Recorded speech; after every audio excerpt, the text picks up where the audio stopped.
3 o'clock on this Friday afternoon. You made it. Welcome aboard the Postgame Show. Alongside Elijah Campbell, I'm Jay Phillips. Elijah's wearing his Barbershop Quartet shirt today. I am. I love the shirt. It is cool, man. Nothing says summer like a horizontal red and white striped shirt that looks like a candy cane. I feel like that's, what was the name of the Barbershop Quartet? I know it's not a real note, but like the B Sharps that Homer. Oh, yeah. They all had the hats, too. Chief Wiggum, Barney. Remember Barney was like drunk and singing in the bathroom? Like, who is that? And he's got some golden pipes. Yeah, he's got some pipes, man. And Apu. That's how I think I sound whenever I start singing whilst intoxicated. Yeah. Well, we can all dream. That's right. We're all better at everything after some liquid encouragement. That's right. Right? I turn into Chris Cornell after 4 of them, baby. Do me a favor while we're talking here, because David Cloninger is going to join us right now. Oh, so I'll let you go do that while I set the rest of the program up, because I know David has some things to go do. I thought if you just went to the bathroom and looked in front of the mirror and said Joe Montana's name 3 times, that David appears. Ooh, I'll try that. It might happen. Maybe we can ask him that when you pull him up here in just a second. Light some candles, do the spinny thing, and then say Joe Montana's name 3 times in a hauntingly styled chant. I'm not sure I want to know what David Cloninger's occult practices may conjure, though. That could get frightening. That could get dark. Yeah, it's already getting dark. I don't know. I'd still rather have David Cloninger's than David Adair's. I'll just say that. Just leave it at that. I'll say Captain Dave's on vacation this week, so Lord knows where he's been or what he's doing. The debauchery that Captain Dave gets into. Don't let him fool you, folks. But we'll talk to DC in just a second. Jack Veltry's going to join us a little bit later on. We'll get into a few football thoughts with him. Got a lot of sound to get to as well. And, of course, tomorrow here in Columbia, big soccer match between Liverpool and Manchester United. It's very much I'll keep it in the pro ranks. I don't want to say it's Carolina Clemson, although these two clubs do hate one another historically. Maybe. But here's the thing. They're both really, really good. So typically, anyways, United of late, not so much. But if you're wondering, I guess liken it in the modern NFL world to maybe Steelers, Ravens. Historically, I suppose, Packers, Bears. And really what might make the most sense because of the geography could be like the hate that the Giants and Eagles have for one another, and they're very close to each other because Liverpool and Manchester are only like half hour, 45, traffic-wise, but they're not very far apart from each other. Like Philly and New York City. But going to be a lot of fun. Rivals in Red, the series. Arsenal was a part of it. I'm wearing my Arsenal shirt today, as I do on a lot of Fridays. Somebody asked me if I was going to wear my Arsenal jersey to the match tomorrow. No, I wouldn't. I don't want to taunt these other two fan bases. Yeah, you do. Deep down inside. Well, listen, Liverpool's been better than Arsenal of late. So Arsenal got the better of them last season, which was nice. But and Arsenal has finished second the last 2 years to Manchester City. Everyone's finished second to Manchester. Yeah, for the last 4 years, somebody has. That's true. But no, I'm not wearing the Arsenal jersey tomorrow. I'm not doing that. I did think of it for just 1 second. I was like, nah, that's not cool. That's like going to a Carolina Clemson game and wearing a Florida State jersey or something. Why would you do that? You're just trying to make everybody angry at you. Well, that's when you just bring the sign that says, I hope you're both miserable. Well, I might secretly. Here's the thing. I like Liverpool. I got nothing against Liverpool. I have a lot of Liverpool friends. I do not like United. I'll just be perfectly honest with y'all. I don't like United. Not even a little bit. In order of teams I don't like in England, and I am a big English soccer fan, I guess Chelsea's top of the list, then Tottenham, even though I'm supposed to hate Tottenham more as an Arsenal fan, because that is Carolina Clemson. Yeah, that's their rival. But I just don't like Chelsea at all. Again, I've shared with you, I don't know who made it up. They go back and said that it was like William Tell and people like this that made this up, right? Obviously, because it's that funny, but Arsenal fans say, I hate Tottenham because I'm an Arsenal fan. I hate Chelsea because I'm human. And Tottenham fans will reverse it. And we'll just reverse it, yeah. So I do like that one. I'm stealing that. And I don't like United. And so those three. But I don't like United at all. So I'll be pulling against United tomorrow. And it's an exhibition game, a friendly. I don't know how friendly it'll be. Maybe a not so friendly. The field looks fantastic. I tweeted out a picture yesterday. I'm so excited for this. And I know a lot of you that listen on a regular basis are not big soccer fans. We even heard from one dude who I think was pushing 112 who wrote in and said soccer was unpatriotic, which I tried to. I was trying, man. I was like, I'm trying to get into this man's head just to see what, like, is golf, which is not invented in America, is that unpatriotic, or any other sport? I don't know. I don't know. Does eating spaghetti make me Is hockey unpatriotic? Is that officially a Canadian invented sport? I don't know. I mean, who went sport fishing first? Probably not people in America. Definitely not. Right? Maybe not. I don't know. Sailing? Yeah, I don't know. But anyway, even if you're not a big fan, my point being, this is a huge, huge deal for our city, for the university, really for the state of South Carolina, even if it's here in the capital. These are two giant clubs. They really are. I mean, when you want to think about clubs on a global scale, like, look, I know what the NFL is in the United States, but the clubs that we export, the teams that we export that are global sensations, if you will, are like the Lakers and the Celtics. The Yankees are a pop culture kind of thing around the world, but baseball is not. Mm-hmm. So I really, think of these kind of teams as like Celtics, Lakers, That's like if the Steelers and Cowboys got to play a preseason game in Japan. Yeah, but if it was popular, and I know that soccer is more popular here. Yeah, I get that. But look, football's starting to take off in Europe, and that's good. So yeah, if they start sending the Steelers again, if there was a Steelers Cowboys game in France, in a couple of weeks, could be something. Yeah, like that'd be. It's kind of like that. Maybe not quite. But, tip of the cap to everybody at Carolina for what they've done for this. It's great. David Cloninger joins us now, and I'm sitting here rambling on about soccer, but I'm trying to get David to be a fan, and he's casually getting there. But seriously, A, how are you? And I am serious about that. B, how big a deal is this for Carolina? Well, in reference to your first question, you said, hey, I'll get you on at the top of the hour. It's now 3:08, and I've still yet to say my first word. Sorry, Dave. So, thanks for that, But, yeah. And now I just saw your text to me. Thank you for that, too. Yeah, no problem. But, it is a huge deal, and my main thing is, it's big for the city. It's big for Williams-Brice. It's big for USC when they want to host other events of this magnitude, because Chance Miller, who was the main architect putting this together, just like he said, we got this huge stadium and great event space. It's only being used 7 times a year. Mm-hmm.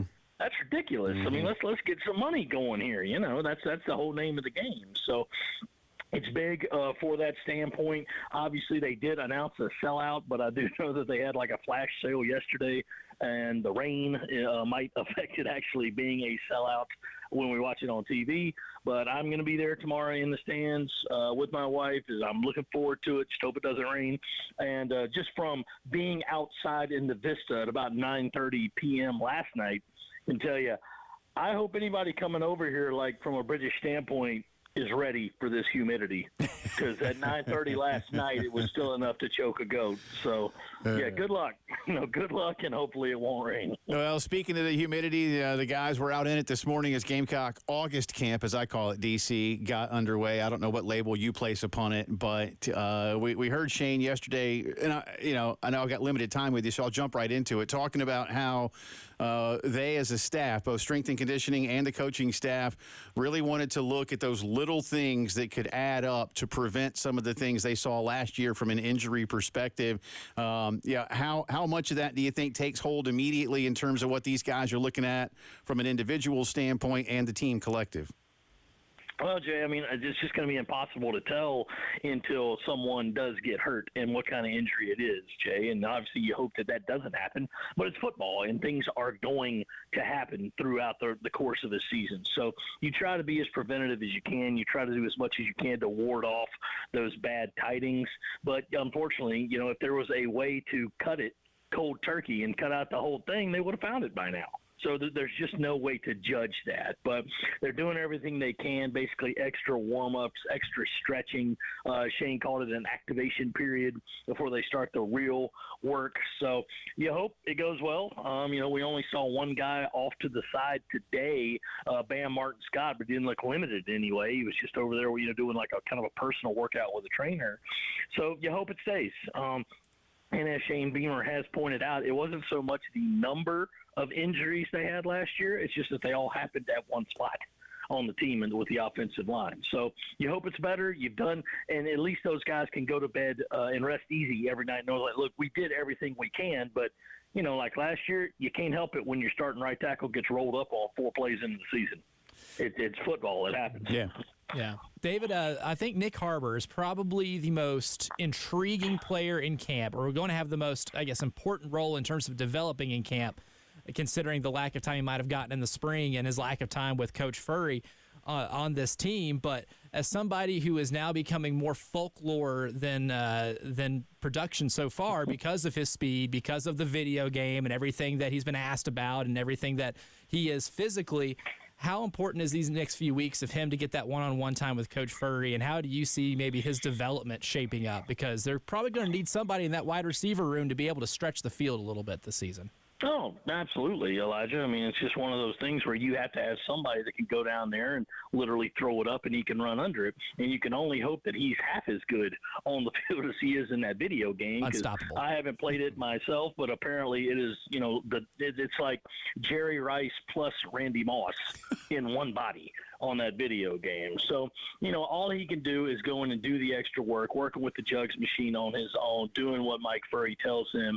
But, of course, they are looking at him, at least as an option, on kickoff return this year, which is certainly something to be considered because it doesn't involve really tracking a ball in flight. It doesn't really involve yes, it involves catching a ball, but not as much as you would have to in a receiver. There's not a lot of nuance there, It's just, hey, catch it to you and run. Straight line. Ever hear of Devin Hester? Do what he does. So that's something to definitely keep an eye on, but really it's just going to be up to Nick, if he can keep working, with the jugs, get his hands better, keep working on tracking the ball, because while he was out there, watching spring practice and being in the film room, he wasn't participating, and there's just nothing like practice. That's not a knock on him. He was trying to get to the Olympics, and, good for him, but you got to get out there and do it. So last year was okay for him, but obviously it only scratched the surface. And as he said yesterday, I've got that potential tag on me, so now I need to turn it into something else. David, last thing for you, offensive line is the other position with wide receiver that Shane mentioned yesterday where the biggest position battles are going to be. They got the bodies, and there's a lot of known commodities. How many of these spots do you really believe may be up for grabs this month? I think there'll be quite a few, Jay. Obviously, when you come into the season, you're really hearing a lot of voices, and not just from, Joe Yahoo on Twitter or everything, but somebody in the coaching staff that's telling this to you, I could have a freshman out there starting at left tackle. Oh, okay. So I really think that they kind of know who they think is going to win the job, but they've got to go out there and win it. So the good thing is with this offensive line, you've got a great mix of veteran talent and a lot of high prospects. Marquis Anderson was going to play last year, and then he got hurt. So, he's kind of coming in and maybe grabbing that role. But I think they have an idea of who is going to win the job, but you still have to go win it. Yeah. All right, we'll see you tomorrow. I owe you a beer, so find me at some point. I'll text you, and I'll make it happen. Come by the tailgate. Oh no, it'll be in-seat service from you. Have a little towel over your arm and everything. Well, text me where you're sitting, and I'll see what I can do. I don't know if they'll let me go, but I'll try to make a spectacle of myself if possible. Nah, like, you don't need a lot of help in that regard. Here's your beer. See what I've had a lot of those over the year. They're still just as cold. That's cool. I'll see what I can do. All right, good stuff as always. Thank you, sir. Take care, guys. That is David Cloninger. The postgame show rolls on after this.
I feel like ultimately we played the same, but it's just like I can have that run element. Like he can run too, but also I'm a little bit faster than Spencer.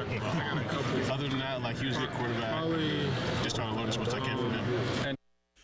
That's Lenore Sellers on the differences he sees in himself and former Gamecocks starting quarterback Spencer Rattler, now really in the mix apparently to be the number one guy in New Orleans. Yeah, I'm telling you, whenever Derek Carr squanders away red zone possessions like he did last season, and it cost you games like it did a few times last season, not bitter about it at all. I'm sure the fans in New Orleans will be clamoring for Spencer Rattler. Welcome back in. Jay and Elijah with you. We'll have a lot more here in just a little bit and throughout the entire afternoon from Gamecock Football Media Day, which took place yesterday at the facility. Capital T, capital F. Yep. Trademark. That's right. Wonder what they're doing in there tomorrow ahead of Rivals in Red. That's a good question. Any VIP stuff? Yeah, I didn't get that'd invited. be a perfect venue for VIP stuff. Yeah. Indoor soccer. Maybe. It's a big field. They'd have the one element that I think anybody would covet at least in that vicinity tomorrow, and that's air conditioning. A lot of AC. Yeah. It's gonna be hot. It's hot today. What is the I'm gonna look real quick. Live radio here. I'm gonna look at the weather app on my phone and find out what tomorrow's rain chance is. Our guy, while you're doing that, our guy Michael on the YouTube comments did say can't wait for preseason Saints games. And you know what? As a fan of the team, I will say I am actually looking forward to seeing some of those snaps for the first time in a long time. 50%. Here's the good news. Tomorrow's forecast high is down 5 degrees from where it was just a couple days ago. It was supposed to be 95. Now only 90. Thank God. With a 50-50 chance of showers. I can breathe outside. I mean, listen, from like April to October, I feel like there's a 50-50 chance. Except in those periods when you know it's just not going to rain. You know, like what we had about 2 weeks ago, where it was like, is it going to ever rain here? The closest thing to a drought. My water bill, I'm not going to sit here and talk the numbers, but my water bill was not lying, like 2.5 times normal. Oof. Yeah. Not enjoyable. Just, I mean, but I hate looking at the grass and being all gross and dry and brittle, and I certainly don't want it to die. So you got to water the grass. Got to water it, or else it'll get torched. You don't have a choice. So, but I am looking forward to it. We have industry term efforted. Tony Annan. Always efforting. But the Carolina's men's soccer coach is super busy. We're trying. He said he's going to try. We've efforted really hard. I think the word he used was it's bonkers today. Very English. If an Englishman uses the term bonkers, I think that's what he said. Hang on. You should know he's not playing around. Let me check the. Let's go to the tape, if you will. Rewind. Plays under further review. Yep, bonkers. Bonkers. It's bonkers today. It's gonna be bonkers. Goodness gracious. But it is cool. I had a couple of friends say, "Hey, you think you're going to be able to get Mo Salah on the show?" I wish. Mo Salah is one of the 5 or 6 best players in England right now. He's Egyptian, plays for Liverpool, scores lots of goals.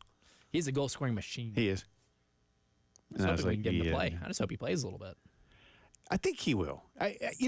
People have asked me, like, well, who are we going to see? Now, look, some guys are hurt.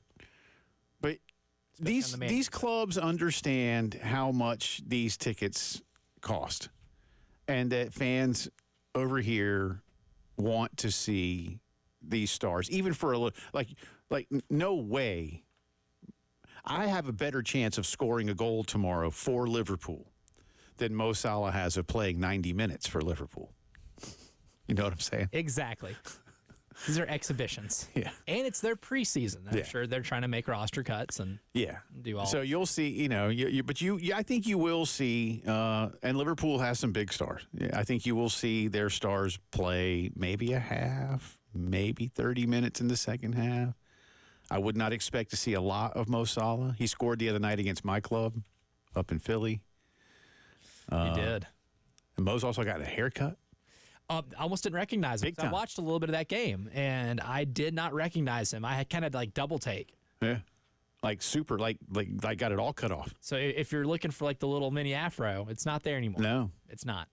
And what jersey was that guy that just walked by wearing? I couldn't tell. It was yellow. I think that's a Man U. Okay. Or no, it might have been Liverpool. I don't know. Their alternate jerseys do clash. Like sometimes, like Man U has worn like yellow jerseys. Well, I saw that yellow. Liverpool used to have a yellow jersey. So did Arsenal. I have an Arsenal jersey that's that color yellow, but I was like, is that a Arsenal jersey? One of my biggest gripes with Premier League teams is the alternate jerseys most times do not reflect the original color scheme. No. And they like it that way. And I hate that. Yeah, they like it that way. That way they stand out. They stand out and they're different. That's just kind of how it is. Because really, so many teams are red or blue. Yeah. That's why. Let's get back into some Gamecock football sound here. Nick Harbor, cut number 27, if you will, please, sir. Nick Harbor on just kind of, getting back up to speed after the track season. One game you're like, Everything.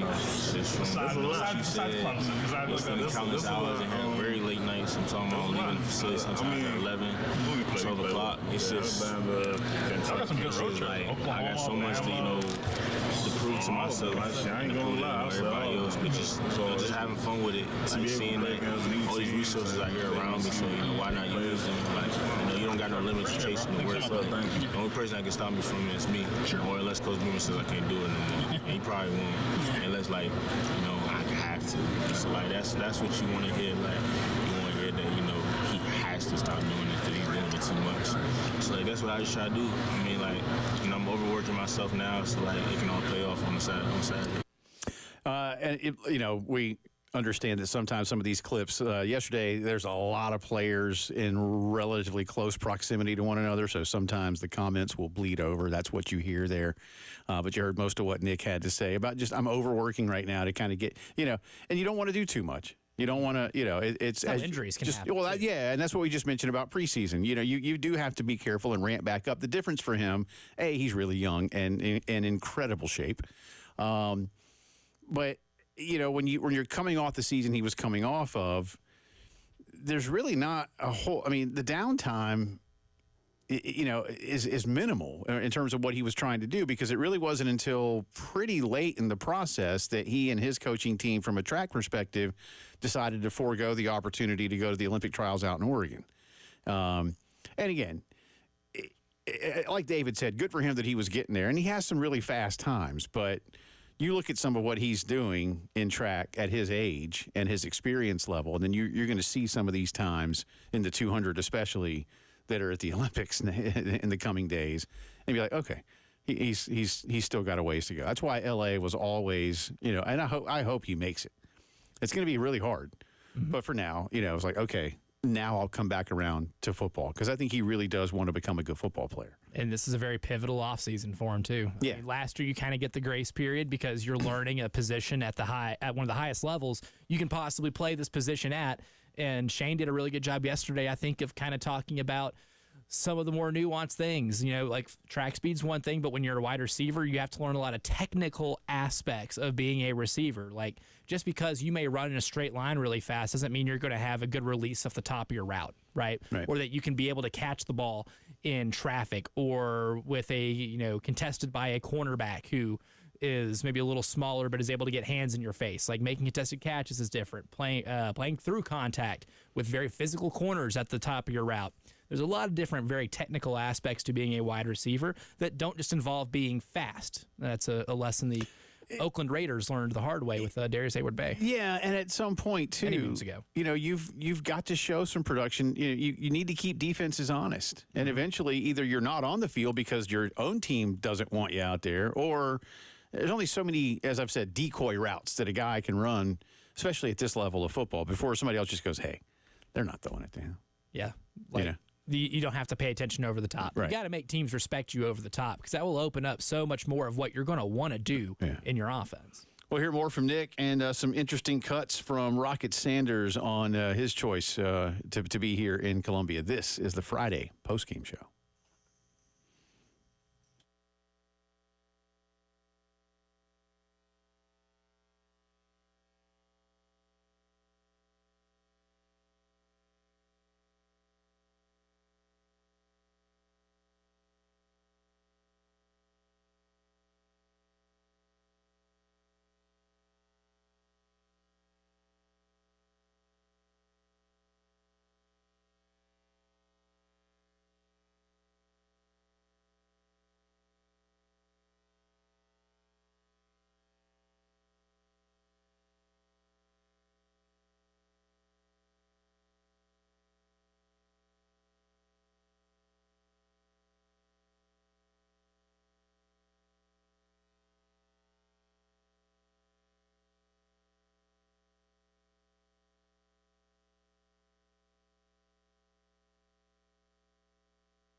Talking Gamecock football on this Friday as August camp. That's what I call it. If y'all want to call it something else, that's fine with me.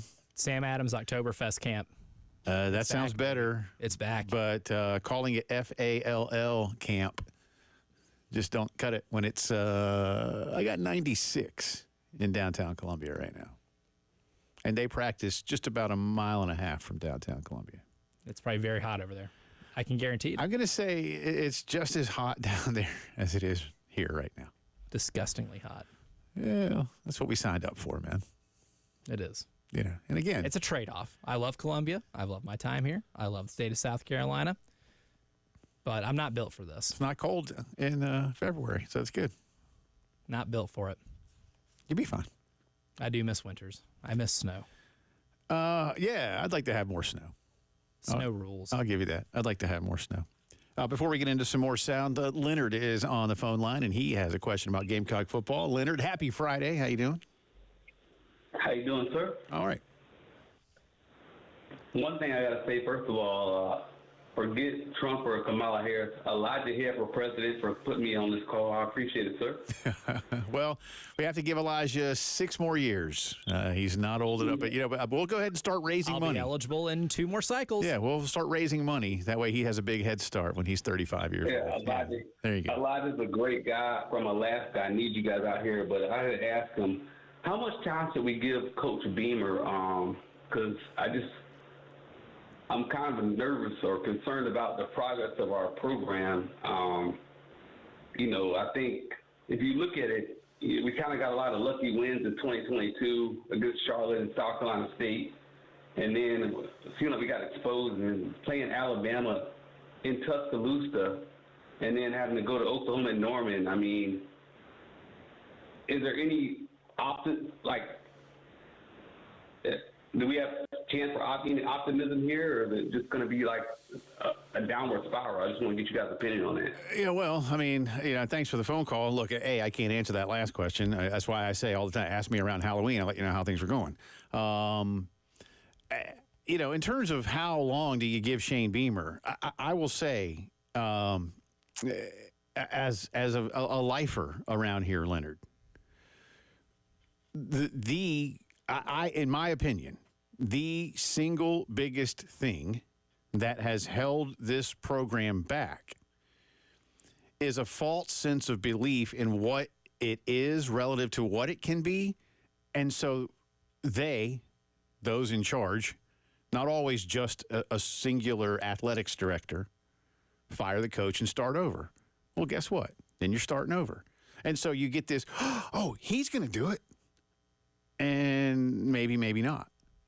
But there's too much change. There's too much turnover. Now, look, that doesn't mean I'm advocating for Will Muschamp to have hung around, because the evidence that this team, this program, was no longer enjoying what it was doing under Will Muschamp was quite obvious, which I believe is one of the main reasons that Shane Beamer so quickly came in and had a line that I still think resonates with a lot of fans and his team, and that is, it's amazing what a little confidence and a little joy can do for these kids.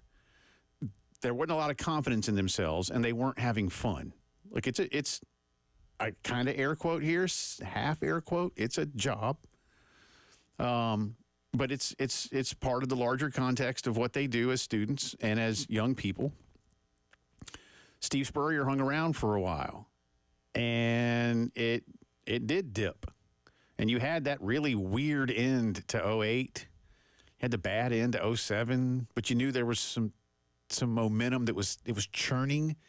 And then in 09, you get Stephon and you get Alshon, and you have, okay, here we go. And you beat Clemson, and that was a big deal. 10, you get Marcus, and then, it began to grow. Even with Lou was only here 6 years. And really, if you think about it, only 2 of them were like, hey, that was fun. The first one, you can toss out, right? Kind of a... Because you're building from scratch. Yeah, hate to say it, but I'm going to... A year zero. A zero. You violated your own rule. A 0th year. A 0th year for... Because it was nothing. Bend the English language. But see, I make it count. There was nothing. So, look, Leonard, I'm giving a long answer to a question like that. Is there reason for optimism? Yeah. I think this team has more good players on it this year than last year. And, you look at a guy like Marquis Anderson who did get hurt and wasn't going to be counted upon. You're shifting guys around so much on that offensive line, and so much in this sport will hinge upon that, if nothing else. And I'm not here to break news on that. Hey, if you have good offensive line play, you might be a good team.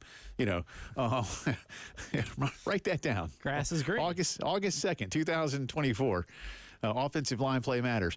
But it was so bad at times and so inexperienced at times, going up against guys that are much better than you, and many of them on every team in this league that are going to play at the next level. And it just that did spiral out of control.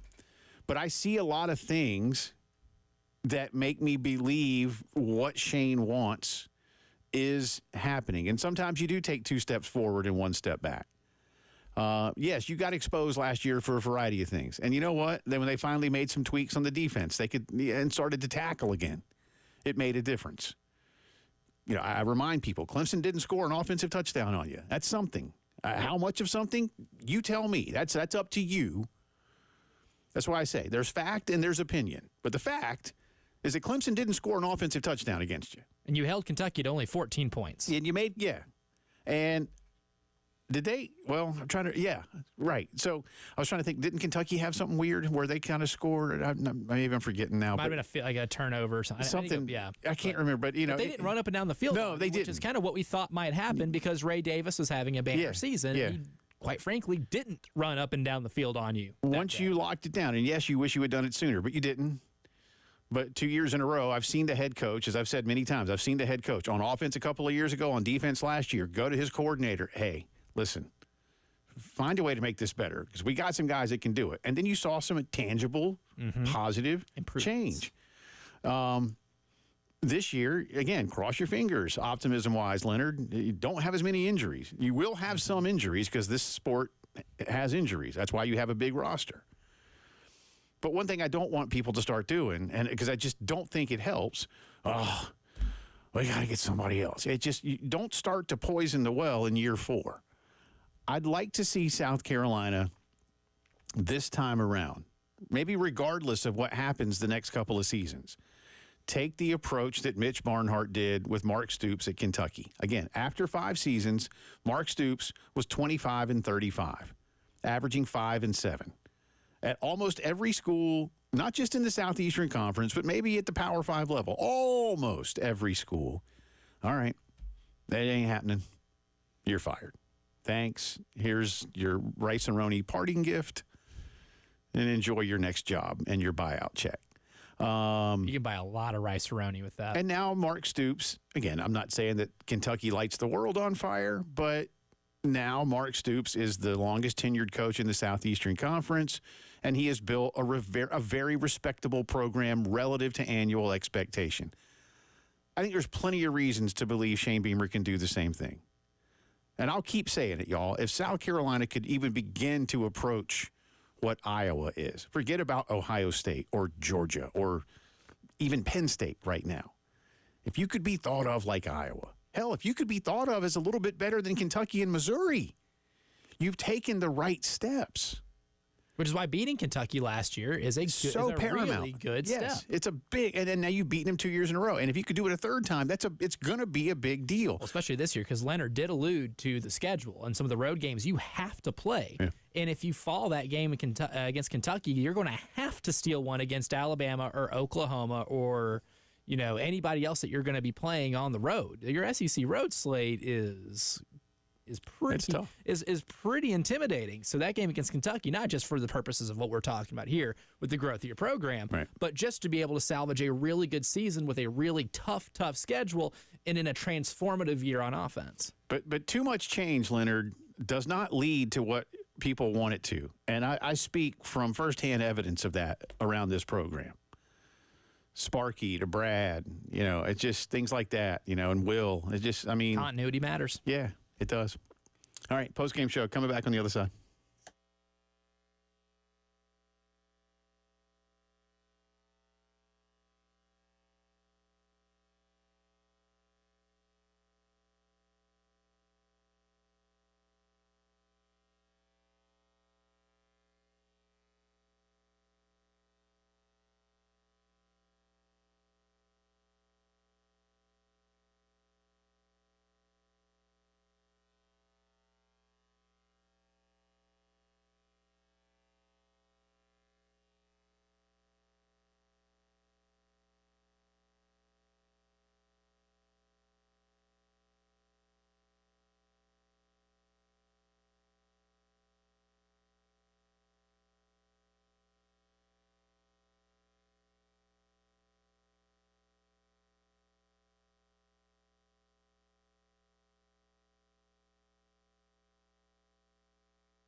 Welcome back into the Postgame Show. Jay and Elijah with you on this Friday afternoon, the second day of August, the first day of Gamecock football camp, August camp, practice. Just don't call it fall camp, please. Although some will. I was half tempted to put fall camp in the title of our show on the stream today. I was really tempted. What's worse, week 0 or fall camp? Week 0. Okay. Because, it might feel more fall-ish in Where? other places of the country. Well, not here. But not here. Now 97. Week 0 is pretty stupid universally across the board, everywhere. Never did hear back from that guy who took us a little too seriously. If there's anything about us, it's to not take us too seriously. We had a guy last week tweet in and explain to us why they call it week 0. Even though we've also explained why they call it week 0. But then I looked at his explain it doesn't mean that it's still practical. Then I looked at his Twitter feed, man, and I could tell that this was a guy that fun is elusive. Just too mad all the time. I'm not even sure he tries. No. Not even sure he tries. Which is unfortunate. Have fun in life. That's right. Right? It's short, man. It's way too short not to have fun. It's short. Speaking of short, time has already passed for you to vote on the greatest moments of the 21st century when it comes to Gamecock athletics. Those polls, all 4 of them, in the books. So let's start there before we let you vote on the second place, the consolation poll, if you will, as Elijah Campbell has titled it. But first, next week, I guess starting on Monday, you'll be voting for these 4 events as the best of the 21st century. That's right. I forgot to write it down here, but our 4 final options that are our finalists for the best Gamecock sports moment since the turn of the century. Yeah. We'll go with the 2 baseball championships, 2010 College World Series win against UCLA, the Whit Merrifield hit, if you will. Right. The 2011 College World Series win versus Florida, the football upset of Alabama in 2010, and the 2017 Women's Basketball National Championship, the first of 3 for Dawn Staley, the one where Asia Wilson took over in the second half against Mississippi State. So not only was it an SEC a national championship, it was an SEC on SEC crime for a national championship. The same team that you beat by 10 that year in the SEC title. So you won your SEC championship against Mississippi State and your national championship against Mississippi State. So those are your 4 finalists going into next week, and that poll will run starting Monday all the way to Friday. Okay, good stuff. So in the spirit of the Olympics, like a bronze medal game. Yes. We have a poll running today for the 4 second place finishers. And early results are a little surprising. Maybe only a little. I'll let you give those choices as well. A little, yeah. So our 4 second place finishers from these polls, because there are some polls of death, right? Like where it's, if you make it out of there, it's a serious accomplishment. So we wanted to go ahead and celebrate more moments. That's what this week is about, is remembering athletes, remembering cool moments, and remembering things of your Gamecock fandom that have made you feel the best over the last 24, 25 years. And for these 4 that finished second, it's the football win at Clemson in 2022 to get win number 8. The national championship against Iowa this year, beating Caitlin Clark and giving Dawn and the crew their 3rd national championship. Steve Spurrier and the Gamecocks winning the SEC East at Florida in 2010, the only SEC East title in school history. The men's basketball upset of Duke in 2017 in the second round of the NCAA tournament to give the men's program their first Sweet 16 appearance. Out of those 4 right now, winning the SEC East in the Swamp in 2010, 38.8% of the vote. The women's basketball championship against Iowa this year is at 25.9%. And then in 3rd and 4th, the football win at Clemson in 2022, 18%. And then the men's basketball upset of Duke in 2017 at 17.3%. Yeah. It's tough. It's, again, undefeated national champion. That's a big deal. But, the first baseball titles on there, the first, in terms of the winners, first women's basketball titles on there. And it was special to finally go play in the SEC championship game. You'd been in the league nearly 20 years. And as you pointed out, and as I said to you in the audience the other day when you pointed this out, I had not put the particular 2 and 2 together to just stop and think about the fact that that will literally, unless they go back to divisions at some point, which, hey, you never know. You never know. You might, if they don't figure out a tiebreaker system, you might have to. But for now, at least, it feels like it will literally be the only East Division championship because we've gone divisionless. Which makes it more special. In the SEC. So I can get that. Look, the football win at Clemson a couple years ago was fun. But honestly, of the 16 choices, I don't know, that one, yeah, because you've beaten Clemson a few times. It was special that year. Yeah. So I don't know, but I get it. All right, so there's your second place. You can vote on that one for a little bit longer. Lots more from Gamecock Media Day coming up.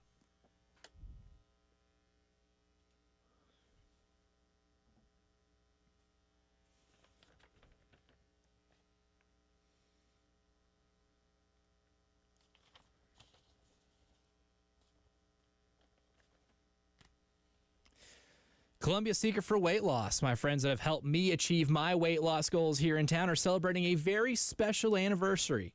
Because this month, they will be celebrating 1 year of operation here in the Midlands, and they have helped thousands across the country. This program across the country has helped thousands of people achieve their weight loss goal. And here in the Midlands, they've been doing it for a year.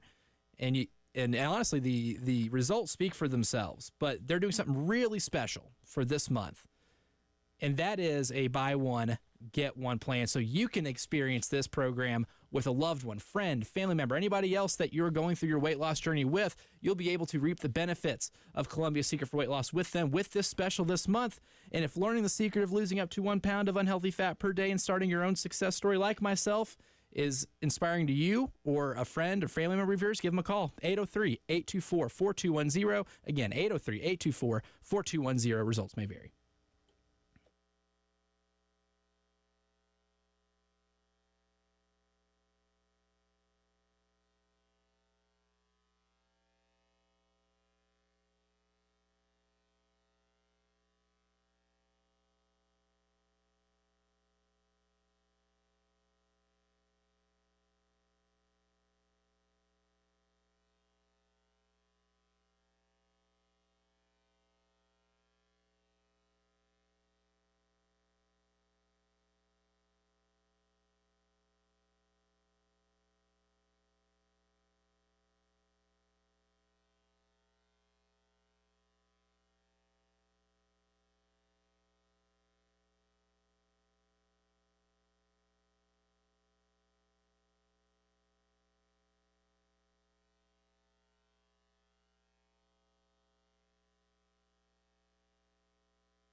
4 o'clock Friday afternoon. Welcome back in. Second hour of the Postgame Show coming at you from the Herndon Chevy Studios, downtown Columbia, South Carolina, along with Elijah Campbell. I'm Jay Phillips. Appreciate you being with us. Thanks to David Cloninger for joining us last hour.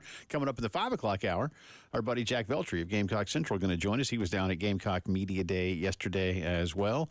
Elijah and I weren't there because we were here, but we were listening. Yeah, we kind of have like some obligations. We were, yeah. You know, it's not a matter of want, it's just a matter of contractual obligation. Yeah, I mean, we could have gone down there and you'd have heard this on the radio, and that's not fun.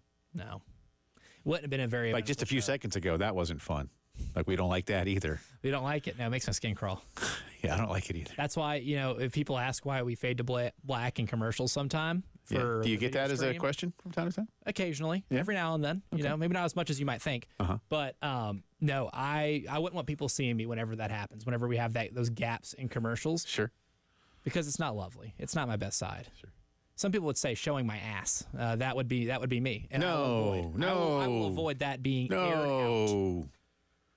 I haven't seen you do that yet. You haven't seen me check the headphones yet? Maybe once. Yeah. Kinda. Every now and then. Kinda. Yeah, I try not to do that anymore. Blood pressure and all that. I'm old. Blood pressure, yeah. I don't want to break stuff. I like these headphones. I love my headphones. Yeah, that's the thing. These things are top-notch, baby. And the headphones ain't cheap. Nope. Unless you get the crappy ones. And then, you know, you got crappy ones.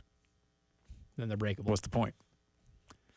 See, my thing is like, yeah, you know, like when you get really mad, some people are different when they get mad. Some people are like yellers. Some people are different. They're different kinds of ragers, like hitting stuff. I've never understood that one, but I do like the hitting stuff. That's dumb. I do like spiking things, like like a pen. Yeah, I will spike a pen. Yeah, I will take this bad boy and I will gronk that thing into the ground.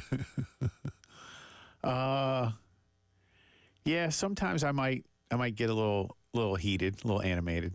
Yeah. It takes a lot for me to get that way, I will say. I don't want to make it sound like I'm Lou Piniella back here, but like it takes me a lot to get to that. I'm a pretty mild-mannered individual. Yeah, it takes a lot to get me to get to Gronk spiking inanimate objects. And I'm not real good at letting something fester. You know what I mean? Like I need to let it out. Like right away. Like if it gnaws at me for too long, then it's just unhealthy, and then I don't know what, you know, so I don't want to be that guy. The blood pressure. Yeah, all that. Hypertension, yeah. So, like, if I have an issue with something, I'll try to get it out, Friends like, right at Columbia away. Secret for Weight Loss would say that's part of maybe the unhealthiness of there you go. See, you're what learning. you're dealing with, yeah. We've had those discussions. Did you or any of your friends, associates, acquaintances end up betting on last night's Hall of Fame game? Absolutely. Do the bets still count if they don't finish the game? Well, those would not. You would get the money back. Okay. You would. But did anybody bet on there being a conclusion prior to the scheduled end of the game? Oh, you would have made a lot of money. You could have made some cash. I did have a friend who did correctly bet or win something on the first score of the game, who it would be. Who was it? I don't even know. I don't remember who it was, but I remember the Bears played the Texans, right? Yes. I think the Bears scored first. It was a field goal. Can I say something real quick here? Oh yeah. Bears are one thing, I suppose, but the NFL should the Hall of Fame game should always be two blue bloods. Hall of Fame, yeah. I mean, it should just always make the Hall of Fame game. I don't know. Should winning a Super Bowl at any point in your history be a prerequisite? I don't know. Maybe, but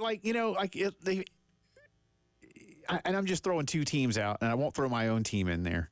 But it should be like the Eagles and the Packers should always be the Hall of Fame. Something like that.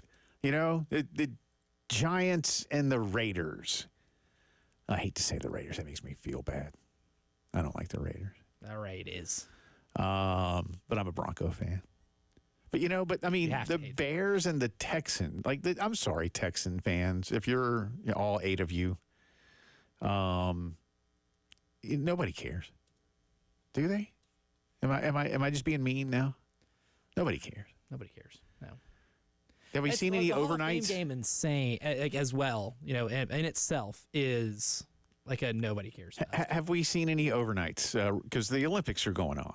Yeah. And last night, I guess, last night we had Simone Biles, even if it was taped, right? That was the all-around. Simone and Suni doing the all-around. Dueling it out. A historical Yeah, it was kind of cool. dueling out in the individual portion. You know, I was mad at NBC Sports for how they were overhyping Simone. It had nothing to do with Simone when I tweeted that out. Everything to do with NBC. Like they, before the Olympics began, they were calling it an epic comeback, and I'm like, man, I get what you're wanting to do with this, but let's call it an epic comeback if that's what it is. Once she's come back, right? Like there's getting there, and then there's coming back. Like you got to go do. It would have aged really poorly if you didn't come back. And she didn't ask him to do that. Like it didn't. Like her PR team went, "Hey, NBC, I need y'all to go ahead and label this an epic comeback, okay?" Like she didn't ask for that. Yeah, that would have been very unfortunate. But, I mean, I guess if you are going to make a statement like that, betting on the best player or best athlete in the world of that sport. Yeah. And here's the thing. Like, honestly, if you want to look at it from a standpoint, I was talking with my college daughter about this. It's funny, I only have one college daughter right now because I have two that are graduating. But she loves gymnastics.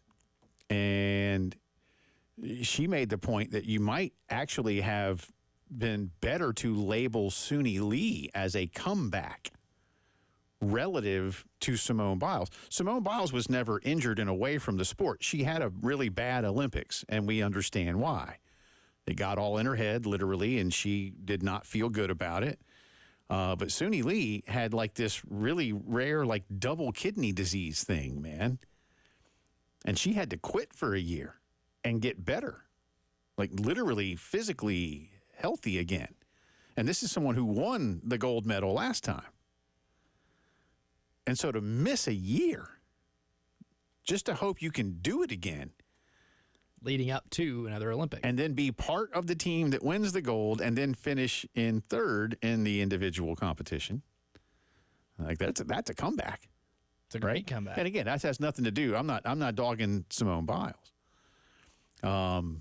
I think they both gave a wave last night, by the way, that says we're never doing this again. So other than what was happening this week, like, peace out, y'all. Again, if I'm them, maybe Suni, I don't know. But like Simone Biles, 27 years old. She's married. And again, 27 in gymnastics years is... Dude. It's a young person. 22 used to be old in gymnastics. So. But anyway, I don't know how the Hall of Fame game did. And as promised, I watched less than none of it. So 0th minute. Did you watch any of the Hall of Fame game? I was at a restaurant that had it on TV. So by default, I did watch. Yeah. Did they have the Olympics on too? They did not. What kind of restaurant was this? One that just keeps it on ESPN. Every time I go, it's on ESPN all the time. They only have one TV, or? They have a couple, but... Did they know the Olympics were going on? I'm sure they did. Yeah, just didn't care. I'm sure they just didn't care. I'm sure it's not part of the order of operations. There's one place that my family goes from time to time, and it's pretty obvious. It's a good place because we go. I'm not going to say who it is because I like their food. But they sometimes forget they're in the South, I think. Because, like, the Braves will be playing, and I know they have cable. But they'll have the Yankees on, like on the Yes Network. Oh, boy. Which I know you don't get on cable here, I don't think, but they might have. Anyway, I know they get the Braves because sometimes the Braves have been on. But, like, nobody wants to watch the Yankees down here, man. But, like, the Braves are playing the Phillies right now. Like, last time we were there, Braves are playing the Phillies. I was like, and you don't want to, like, go to the manager who is probably from, like, Indianapolis or something. I hate just going to the manager to ask for TV stuff at restaurants at all. I will avoid it like the plague. If, like, I don't know, ice fishing is on and my beloved New Orleans Saints are playing and I would like to watch the Saints, I would think I'd rather just suck it up and watch ice fishing and keep up on my phone. Yeah.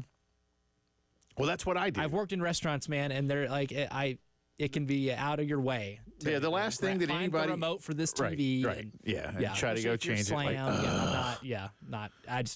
But I almost want to go, like, I promise you, if you put it on the Braves game, like, half of this place will like, applaud politely, like a golf clap. Yay. You'll be loved. Instead of, the Yankees and the White Sox.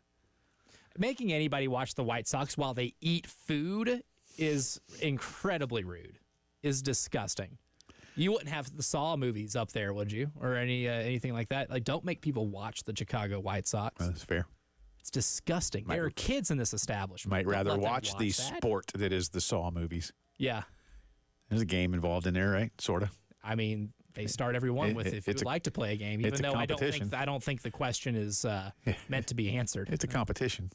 That's for sure. Certainly. Yeah, absolutely. And the prize is getting to continue to play the game of life. That's nice. Yeah.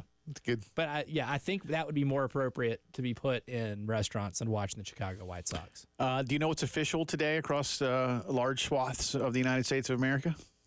August. New conferences. Today, official. Stanford, California, and Southern Methodist joined the ACC. So they're unlike the SEC where it was a July Southern California, deal. UCLA, Oregon, and Washington officially joined the Big Ten. Congratulations. And so, really, did the ACC jump the gun with the whole Katie Ledecky thing the other day? They did. That's a flag. That's a flag. So if you're going to steal valor, do it correctly, right? Do it correctly and officially. If y'all didn't see the ACC's official Twitter feed 2 nights ago when Katie Ledecky won the 1500 again, as Forrest Gump would Dominant. say, put out like champions made here and had the Stanford logo and hated. The dumbest thing. They got roasted. The champions made here thing is what is so infuriating about that. Just the use of the word here, insinuating that it happened in the ACC, when in fact it did not happen remotely close to the Atlantic Coast Conference. It did not. It happened in France, and she's not ever participated as a ACC athlete. She actually finished Stanford was not made there. like 4 years ago, so it's been a while. But as we said, the Big 12 was taking credit for the French swimmer Leon Marchand because he was at Arizona State. He won him a gold today, too. I mean, the Pac-12 ought to just be stamping all this all over the place. Even if it's Oregon State and Washington State that still control the conference. There should be a cease and desist letter sent. By the way, so the Pac-12 offices are in the Bay Area, right? I believe so. Like, are they now like operating like out of a trailer somewhere, like 10 miles south of Santa Clara? I think it's just one guy in an Eno chilling out with his laptop. That's it. That's the office. You call, you're going to get him, but there's no guarantee you're going to get an answer. He's somewhere in a tree near Berkeley. Yeah. Yeah. In an Eno, very high up, one of those big old tall trees. I do like Eno. All my girls have Enos. They are those are cool, man. I've always wanted to get one. Oh, you should get one. When I was in college, we for the 1 year I was at a school and in a fraternity, we did have a like 3 or 4 just chilling in the house, and I would take it out back, use it. Yep. If you don't know what an Eno is, an Eno is a very portable hammock that is very easy to attach between 2 trees or posts. You do need some relatively close proximity, no hooks involved. It uses gravity, and it will fold up into something the size of like those little like 2-pound bags of sugar, not the 5-pound bag. You can cocoon yourself in those things too. Yeah. Oh, it's great. No, they're great. During like the winter, fantastic. They're great. All right, come back on the other side with a lot more sound. Get into a few things from Dowell Loggins and Clayton White on what they're looking at from a philosophical standpoint, and a few individual players. More from Gamecock Football Media Day as the postgame show continues.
Welcome back in. Postgame show rolling on this Friday. Having a lot of fun here and looking forward to tomorrow's big game between Manchester United and Liverpool over at Williams-Brice Stadium.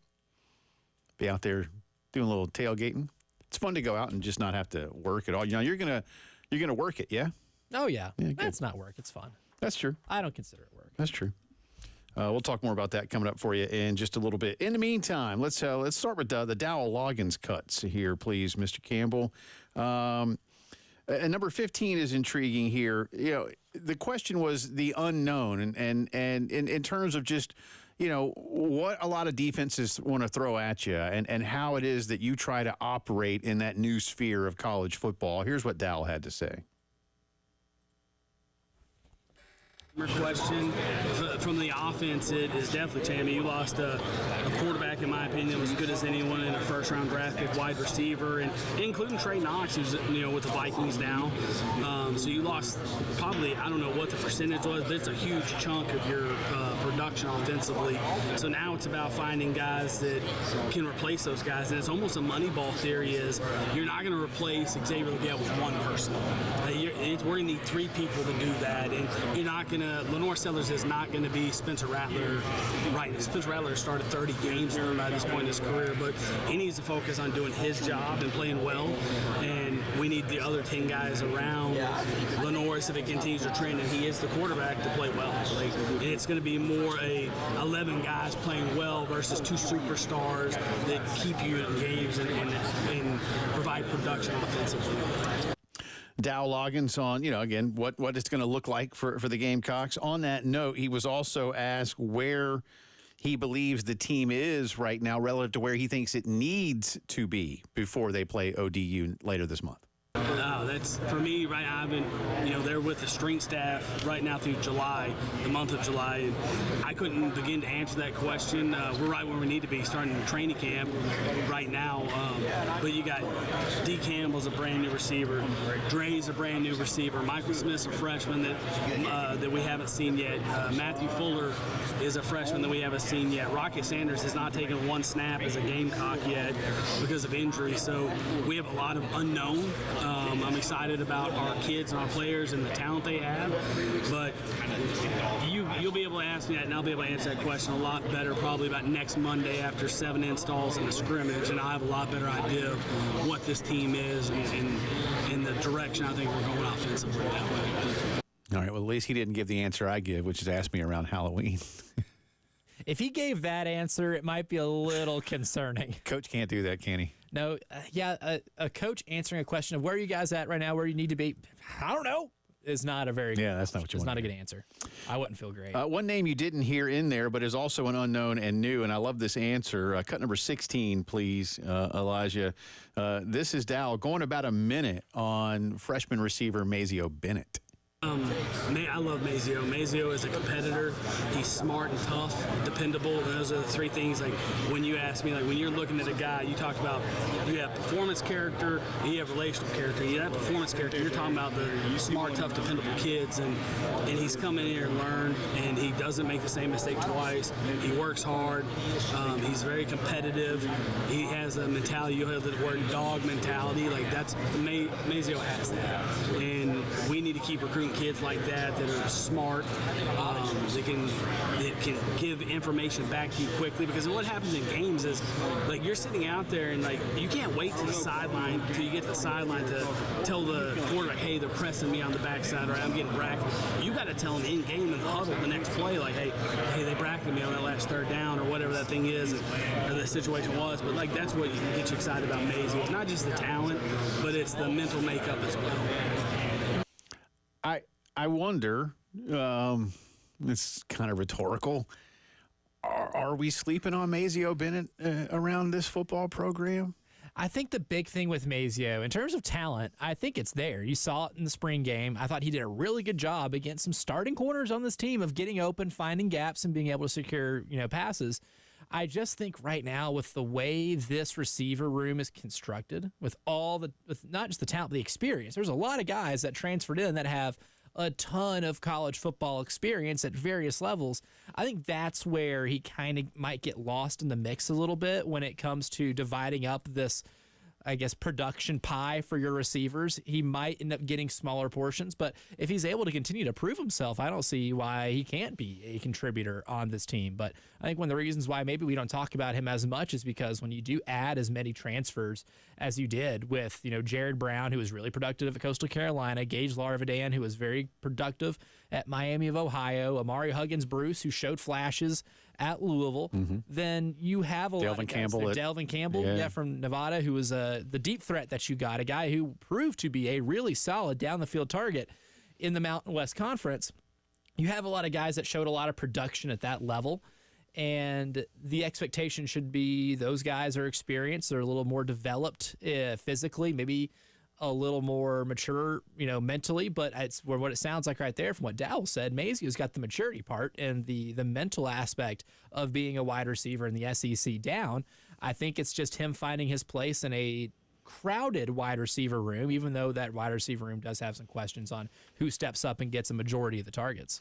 One more here from Coach Loggins, and it's the fourth of four here, Elijah, so number 17, obviously. And Dowell is not immune to the college football topic of the summer, and that, of course, decade.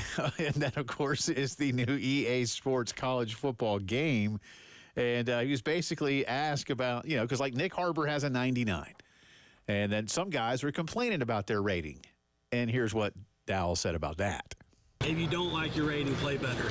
Get more play time. Make a play on Saturday. I don't know much about the game. Obviously, I don't live in a cave. I've heard stuff, but it's like bugs driving me nuts.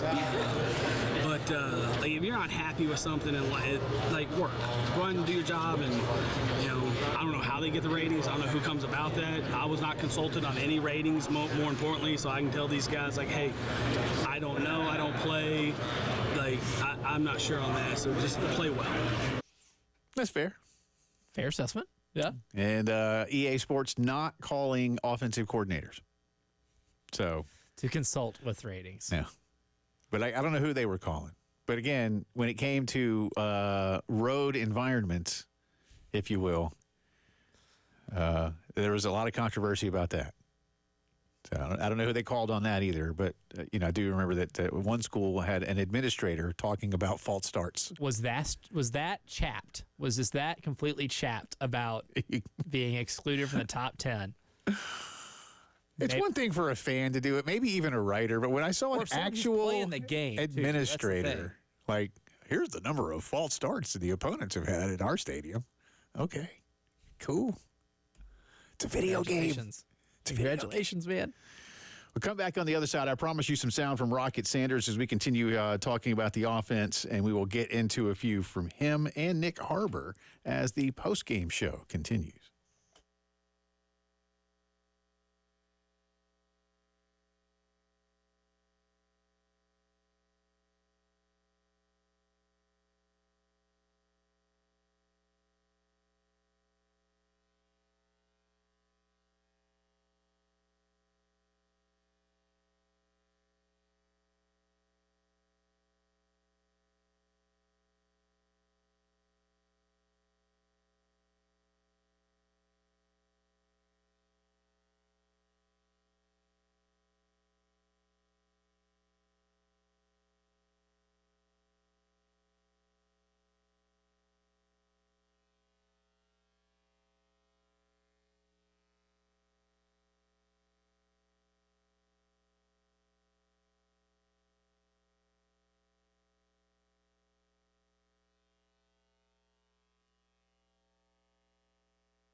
From the WIS Traffic Studios, I'm Elijah Campbell. A few accidents to get to you that are causing some issues on the roadways this afternoon. We'll go ahead and start with an accident that's got 2 left lanes blocked over on 26 eastbound at the Piney Grove Road exit 104. So traffic is hardly moving through there right now. We also have a vehicle fire that's got the right lane completely blocked on 77 southbound over at I-20 near exit 16. A couple other accidents that are causing more mild delays. Bower Parkway at Harbison Boulevard, Harmon Road at Leesburg Road, 2 on 20 westbound, one at Clemson Road near exit 80, and the other one between Monticello Road, exit 68, and Broad River Road near exit 65.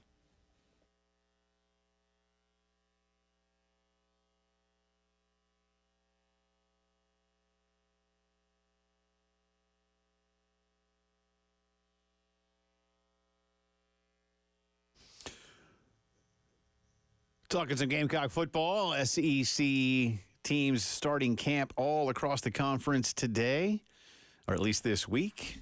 Gamecocks are one of them. Gamecocks had media day yesterday, and we're getting you some sound from that. David Cloninger joined us earlier with a few quick thoughts. Jack Veltri will also join us with a few more practice thoughts coming up in about 45 minutes' time. As promised, a couple here from Rocket Sanders. We'll start with the first one on the list there, 28, Elijah, on why, after some very productive years at Arkansas and then a down year last year, he chose to come to Columbia. Really, after leaving Arkansas, I feel like this was the right spot. First of all, I say because Jamil Shinstaff, he was at Arkansas my freshman and sophomore year, so that was somebody that took care of me, and took me in as a family right away. Actually, whenever they recruited me at Arkansas, we was on FaceTime 24/7 beforehand, so that's one reason. Whenever I came on a visit as well, Beamer made me feel like I was at home as well, and South Carolina is not far from my house as well either, so I probably say that's the main reason. So there you go. And again, as we say, some of these audio clips you will hear do have a little bleed over of players. They're in very close proximity to one another at times. Unfortunate flaw of the process. Yeah, it's you got that's a lot of players. We get access to players. Yeah. No, there's a lot of players. A lot of players. But and as he said, there were a lot of things about it in terms of a comfort level with what he wanted to do, and he's from Florida, if you're wondering, by the way. So he said not too far from home. It's a lot closer to where he's from. I think he's from, I want to say it's the Daytona area. You might be right. Don't quote me on that, but I think he's from the Daytona area. So that, mid-East Coast Florida. Familiarity, and you've heard a lot of guys say, I like what Shane is building here. I like the environment that Shane has created. Everybody needs to go win football games. That's the big point of it here. But I do, to go back to a question that we had from a caller in the first hour, how long do you give Shane? That's not up to me. If it all just goes incredibly south incredibly quickly, all right, you probably have an answer. But if it's not, and you can feel, if you will, the foundation being built, see what is happening from that perspective, you got to give this some time. But part of it is the want to. You got to want to be here. And especially in this day and age where it's never been easier to leave and go somewhere else. Retention is going to be paramount. Now, listen, yes, look, I'm not going to be naive. Money's going to have a lot to do with that for a lot of these kids, but not for all of them. And if the money's the same and they want to be here relative to the unknown, they can always be dazzled on a recruiting trip. That's what these recruiting coordinators are supposed to do. They are paid dazzlers. Yeah, and that's fine. That's part of the game. I get it. Heck, it's literally part of the game, right? I mean, it is. That's why they're on staff. Honestly, and we can talk about Rocket Sanders too. One of the reasons why when I got to talk to him back in February when they did the transfer availability, when I talked to him, one of the things that he mentioned was he loved the facilities, like the weight room facilities. He loved the complex. There was a lot when he took his visit that he really enjoyed about this program. Like dazzling's a pretty big part of it, and it helps you. It gives and takes, right? It helped get you one of the more productive running backs in the SEC over the course of the last 2 seasons. And on this next question, in fact, I'll tell you, let's play this. The question, what have you been doing to get number 29, I think is where we are, right? Yeah, number 29. What are the things that you're doing to get yourself ready for the season? What's most important? And then I want to come back with a few other thoughts on Rocket Sanders. Same old process. Really just, getting my body back right, be able to build a relationship with people on the team, because like I said in the spring, I was distance, doing rehab, trying to get myself back right. But I feel like this summer it's just been, just getting better at my craft, on the field and off the field as well. Just really my key thing that I wanted to do that I feel like that got better with me and being around everybody is just family, and bonding with every player on both sides of the ball. Again, I know that's a little hard to follow, but I think you got most of that. Focusing on the teammates, what he can do to be better. This is somebody like all of these guys, and so I'm not breaking news here. This is somebody who wants to play at the next level. Missed all of last year with injury, basically, and you've that hunger, that desire. There is a level of expectation that's been placed upon him, not only by people here, but as we've said, I think Shane Beamer did a really good job at media days on day one of reminding those of us, if you will, all across the conference that cover it from a journalistic standpoint.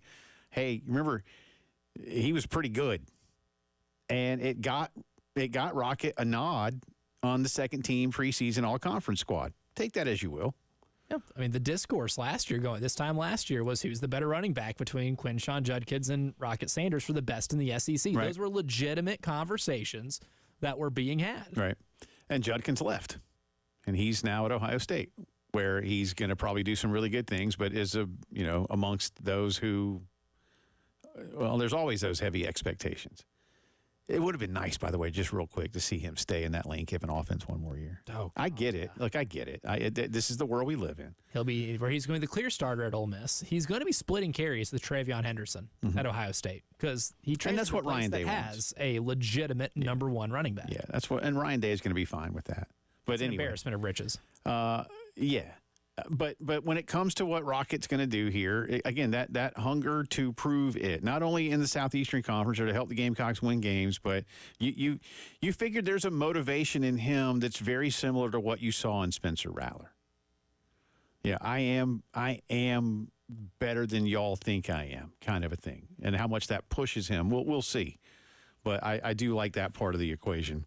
By the way, you just did your traffic report with a lot of things out. Like there's a whole lot of things. Yeah. Yeah. Apparently, Mrs. Phillips is listening to us, which is nice. Hey, thanks. Hey, nice. Appreciate that. Hi, Mrs. Phillips. And she's in it. Oh boy. Yeah. She drove up on it. So I guess I'm not going to see her for dinner. I think I know who's going to be home first. If we're placing bets, can I bet on that? Can I get on the app of my choice? You got a bookie. I do. I mean, it's always a phone call away. I'll make a call during the commercial break. Is she like stuck? Are we at a no-go out that way? She's in the Harbison area. Let me pull it back up because they are color-coded here. Okay. Though the Harbison one is a more mild traffic backup right now. It is in yellow. Okay. It is not one of the two that are in red. When it's in red, that means ain't nobody going anywhere. Well, she says, guess who's stuck in that traffic on 26? Westbound, just before Columbia Avenue, exit 91. Yeah, the one where the right lane is completely blocked. Not the one with the vehicle fire, though. So okay, now less hazardous of a traffic jam. Yeah, she's headed towards Harbison, so I don't know what I don't know exactly where she is. Maybe St. Andrews, Piney Grove. Yeah, area. Sounds about right. Well, once she gets to Bauer Parkway, if she does, I'm not sure where that's at, but there is another one over there too. So there are a multitude of traffic jams in that area. I'll go ahead and tell you. Of various degrees. I'm going to tell everybody what she's doing. We are. She just texted. She is listening. She says it's a bunch of rubberneckers. Of course it is. Always is. Of course it is. That makes up like 70% of what I read on a daily basis. My great friend and mentor and longtime boss before he moved on, Brent Johnson, used to have a bit on his morning show when he would do a traffic report about rubberneckers. But he would go, I think I know him. And then, like that's why people look, I think I know him. Sonny is going to get us a batch of sausage rolls from British Bulldog for tomorrow's tailgate. We wanted to make it as authentic as possible. That's true. That's the best place to do it. So, Was not as successful at trivia night at British Bulldog this past no, week. that's unfortunate. No, Did you get the fish and chips?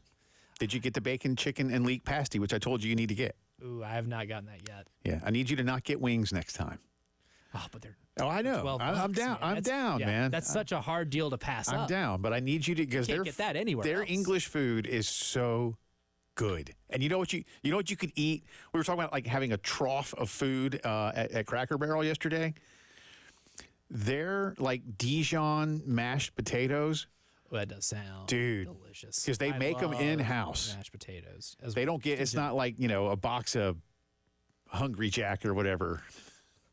And they just heat up real quick. Well, you just mix in some boiling water and some milk. Those are fine. They can do We use them at the house like on a weeknight. I'm not saying that, but at the Bulldog, they like mash the potatoes like you're supposed to. And they use like good mustard in them. And they are so bleeping good, man. And it's like just mashed potatoes. See, I'll do the fish and chips next. I'm a sucker for a good fish and Well, chips. go ahead and get the large. It's only a couple bucks more, and Okay. it just I'm a big boy. Yeah, dude, it's good.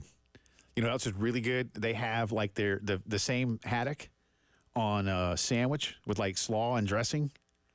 Interesting. Oh my god, Interesting. I love their food. So That free place is just free awesome. plug, free Yeah. plug. By That's the way, a free plug. Yeah, free they're plug. not paying us to do this. Yeah, we're not. Yeah, they're I not. recently discovered the British And Bulldog. we are paying for the sausage rolls when she gets out there. It's all. I'm not doing this like that because you can't do that. We get fired for that. Yeah. I'm dead serious. We get fired for that. We can talk about places, Yes. but ain't no, hey, if you talk about me, I'll give you. I'm not doing that. So I'm being perfectly honest with you that We I like love our that jobs. place. But tomorrow we needed to get some authentic English food for a big English sporting event Good call. here in America. Well, I'm excited to stop. But I'll have some American food too because it's a tailgate in Columbia, South I'm just going Carolina. to speak in an accent all day. Hello, cheerio, and all Jay that. Phillips. That's right. See, I do have sometimes my British accent can kind of dangerously drift into Scottish territory because I can do a killer Scottish accent. Oh, that's nice. That's it. It's genetic. It's in me. I'm That's like good. 45% Scottish. That's good. Yeah, so Okay. I should. It's my birthright to be able to do that. But when doing the British one, I can somehow get a little bit groundskeeper Willie-ish. Oh, that's good. You will. Yeah, I haven't seen the last of Willie. Yeah, I'm mostly English with a little bit of French, but I don't do a French little bit of accent. French. Yeah. And again, if I try to do Australian, it just morphs into English real quick. A little bit more on Gamecock football and update on the poll question when the post-game show returns.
11 minutes in front of 5 o'clock on this Friday afternoon. Welcome back into the Postgame Show. Jay and Elijah with you.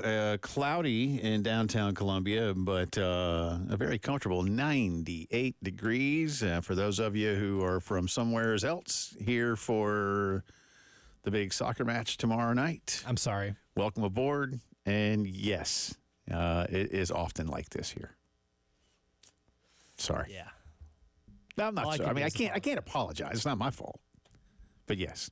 I'll apologize on behalf. Yeah. A lot of the, if you're English, you know, like these English players, they're not going to like this very much. Again, there are going to be players on both clubs from Spain, Brazil. Mo Salah's Egyptian. Mo Salah's from nothing Egypt. to him. Yeah, it's hot in Egypt. It's hot in Brazil. It's hot in Spain. Heck, it's been hot in Paris. It's like in the 90s in Paris all week, too. Which is very abnormal. Which is weird, yeah. That's abnormal for that part of the world. Yeah. Because when you do a line of, like, latitude, like, you know, like really, like South Carolina's on par with, like Morocco, right? Like latitudinally. Yeah, I think so. Yeah. Like Spain and France are up there more like Virginia and Pennsylvania and stuff. So it's very rare to get, to the high to mid 90s in France, but at least in that part of France. But anyway, so yeah, welcome aboard. Glad you're here. That's right. Glad you're here. Enjoy your time. We got a lot of great barbecue spots for those of you who have never done that. If you think barbecue is an apparatus or an event in these parts, it's not. It is chopped pulled pork. It's very good. Or an adjective for sauce or chicken. Yes. Yeah. So go get some. I don't want to throw out any favorite places. I don't think that's cool. I mean, I've already done that for and for those of you who want a little taste of home, again, go to the British Bulldog. There's a specific for you. That's a very specific one. Otherwise, we have lots of barbecue places. All over the place. Pick one. Just Google and pick one. Yeah. Yelp is your friend. That's right. And they'll all be fine. Trust me. I can't really think of one right now that I would tell you not to go to. So fair point. Yeah. Poll question today in honor, sort of the Olympics. It's like a bronze medal. It is, yeah. Like a bronze medal game. The best of the rest. Yeah. So, again, if you have been paying attention all week long, we've given you 16 different events to vote on as the best Gamecock sports moments of this century. And we have 4 winners. Those 4 winners are the 2 baseball titles back-to-back, the women's first title in 2017, and the win over number 1 Alabama in football back in 2010. Those are the winners that you will be voting on all next week. And again, that winner becomes, without dispute, officially the greatest moment in Gamecock sports history in this century thus far. And then when the years go on, when other cool moments happen, we can debate. However, what you can't debate was that this moment that would be voted on because y'all chose it of the first quarter of the century. Wasn't us. It was y'all. So I'm not going to taint the jury pool as of yet, but I have a hunch. I definitely have a hunch, too. I have a hunch. Yeah.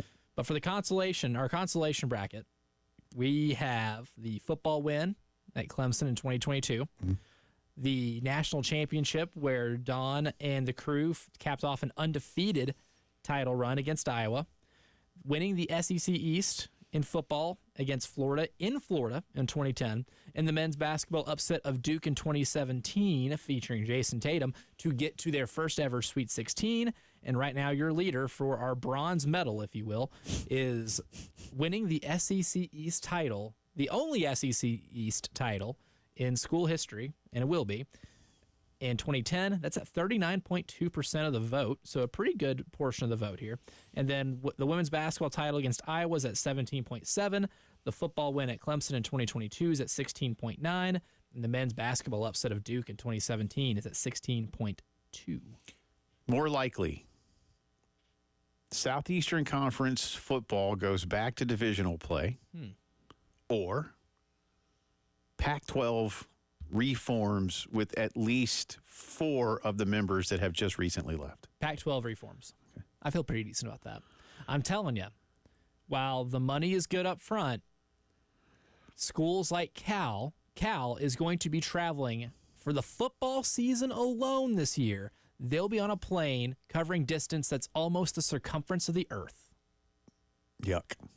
They're less than 1,000 miles from reaching that mark. Like the circumference of the Earth is like a little over 24,000 miles. Cal is traveling well over 23,000 on their schedule this year. You know, I said that like UCLA and Southern California ought to have like Bruin 1 and Trojan 1, like Air Force 1. Or like the horses in the equestrian team that went to Paris. They flew on Air Horse 1. See what you did there. Hey, they called it that. I can't take credit. As much as I'd like to take credit for that, that's the name. That's the official name of the plane. I remember Snoop at the Tokyo games like last time. They flew the horses on Emirates. He's like, that's expensive. and the players on Southwest? I want to put that a sounder. That's expensive. He's been great in these Olympics, man. He's the best. Him and Flavor Flav, that's been a really cool addition. Hour 3 coming up.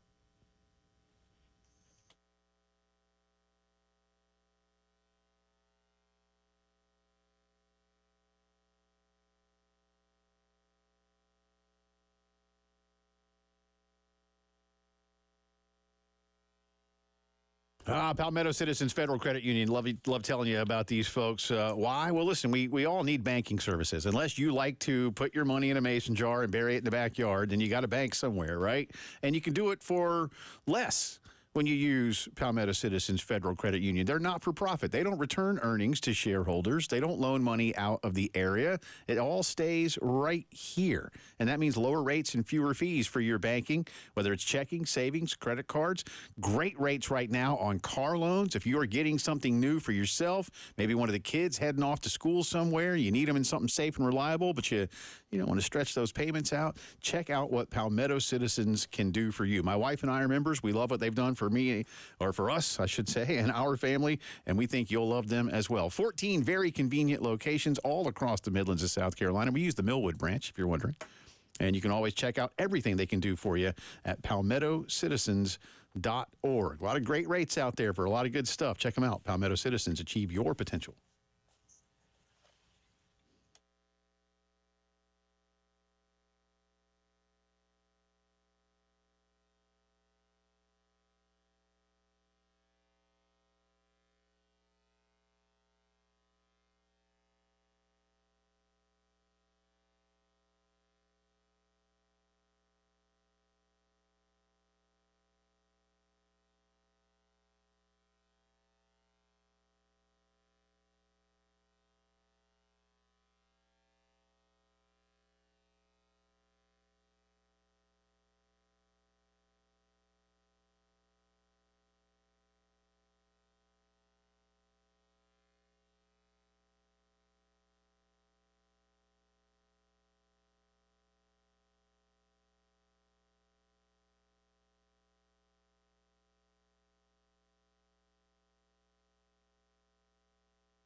From the WIS Traffic Studios, I'm Elijah Campbell. A few accidents to get to you that are causing some issues on the roadways this afternoon.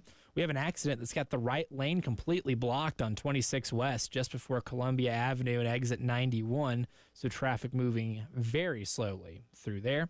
Some more minor traffic backups. One, an accident that's been reported on Forest Drive at I-77. Got another one on I-26 eastbound at the Piney Grove Road exit near exit 104. And lastly, a vehicle on fire is causing some mild traffic backup on 77 southbound over at the I-20 exit 16.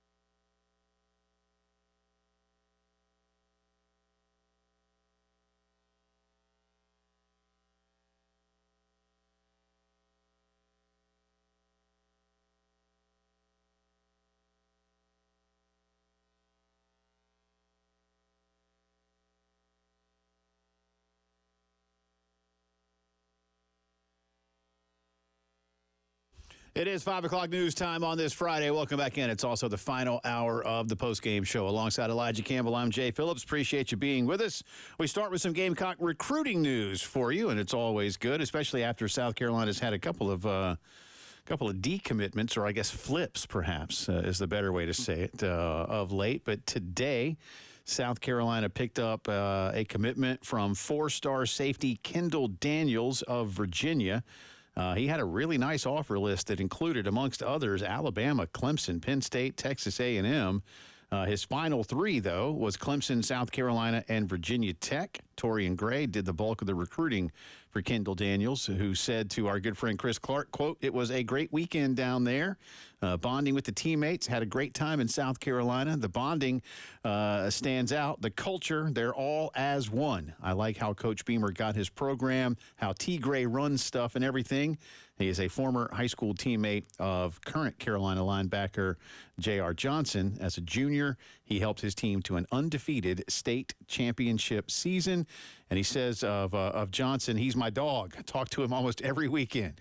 We got a bond that nobody could break. Me and him been dogs since we met, since elementary, middle school. So that's been my dog the whole time. He's been helping me with the process. So it's been great meeting with him, having fun with him." There's a difference between saying someone's your close friend. You can tell me, introduce somebody to me, Jay. Say, this is a close friend of mine. And I'll take it at face value. But if you look at me and introduce like a friend, say, "This is my dog," then I'm like, "Oh, yep, my man." And now that's how you know that's a whole different real animal. Tight. You're real tight. No pun intended. He is the number 284 prospect in the country, according to On3. The number 7 prospect in the state of Virginia, and a top 25 in the country at the safety position. So that's number 7 in Virginia. That in a talented state. That's honestly one of the best pickups they've had in a while. Minute. Like that's a good get. Well, like we said, and again, I'm not. Look, if you want a kid, you want a kid. They had a kid flip to LSU earlier in the week. What was his last name? Baker. I can't remember now. I'll be honest with you. Again, sometimes they roll right through. Was it Jamarcus Russell? No, it was not Jamarcus Russell. Darn. Jaden Breaker. Sorry, not Baker. Breaker. Jaden Breaker. But he, and again, I'm not knocking the kid when I say this. I'm just giving you fact. He was the number 680-something prospect in the country. Again, if he wants to go to LSU instead of Carolina, that's cool. And again, if Carolina wanted him, they wanted him, and they offered him, and he, whatever. But here's somebody just a few days later that's 400 spots higher. You like to think that's a good one. Now, again, you got to hold on to these kids.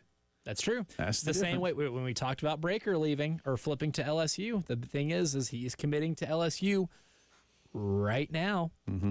That does not end. Yeah. That historically speaking, especially in the last couple of years, when a kid gets or announces his commitment, that does not mean the suitors quit pursuing. So there you go.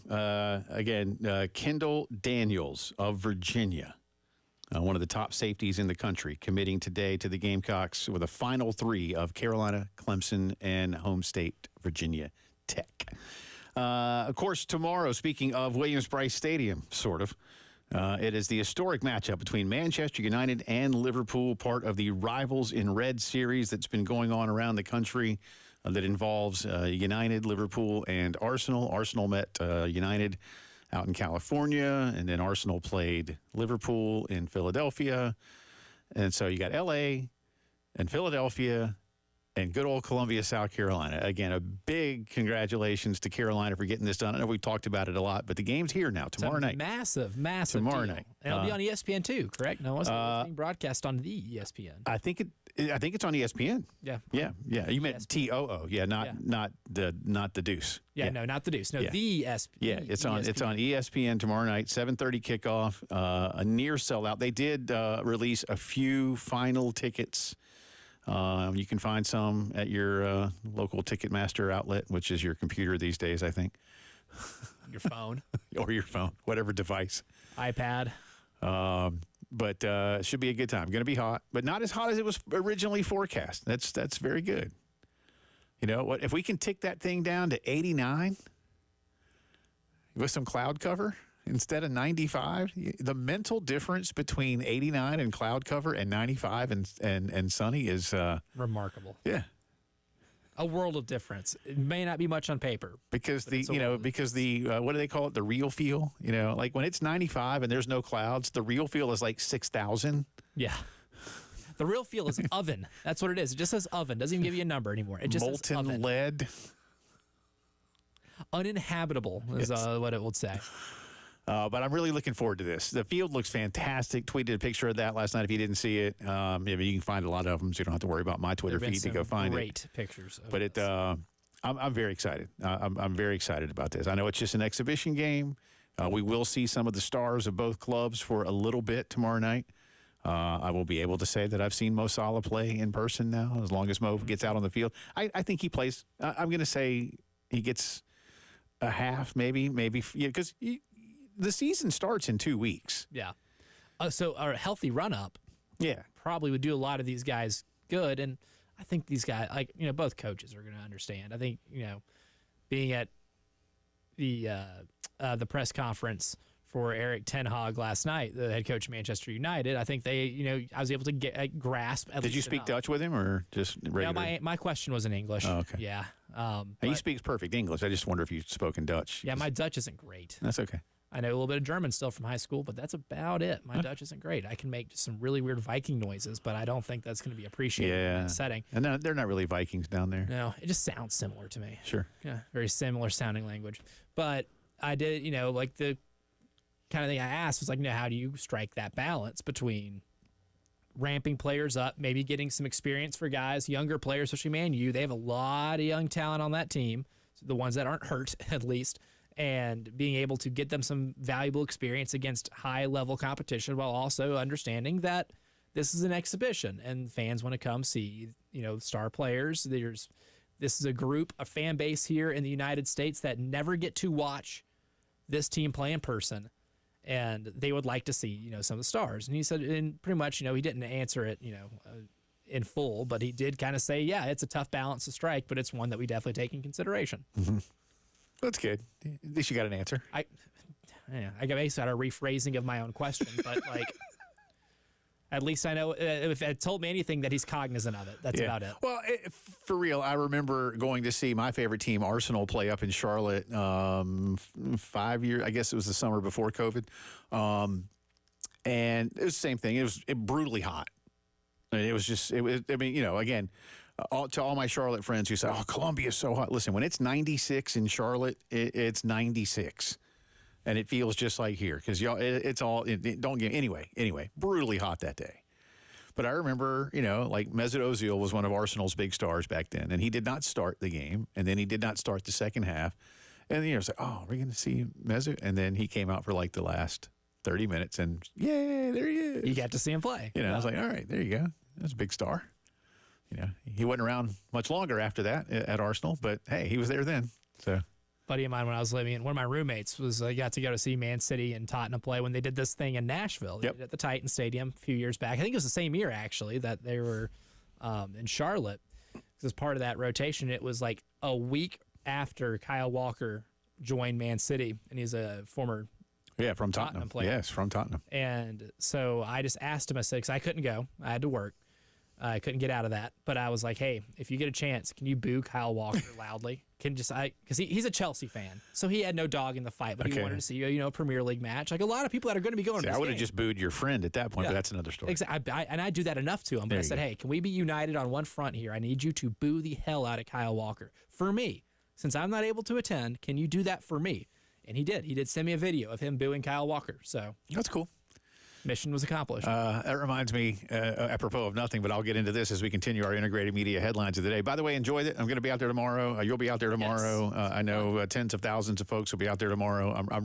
It's a very big deal for our town and for our school, and I'm very excited about it. I know a lot of you aren't soccer fans, and I understand that too. But trust me when like I said, this is. Do you like sports? Yeah, this is an equivalent of like the Giants playing the Eagles. They're very close proximity, long-time rivals, do not like each other. Their cities don't like each other. That's really the best example I think I can give.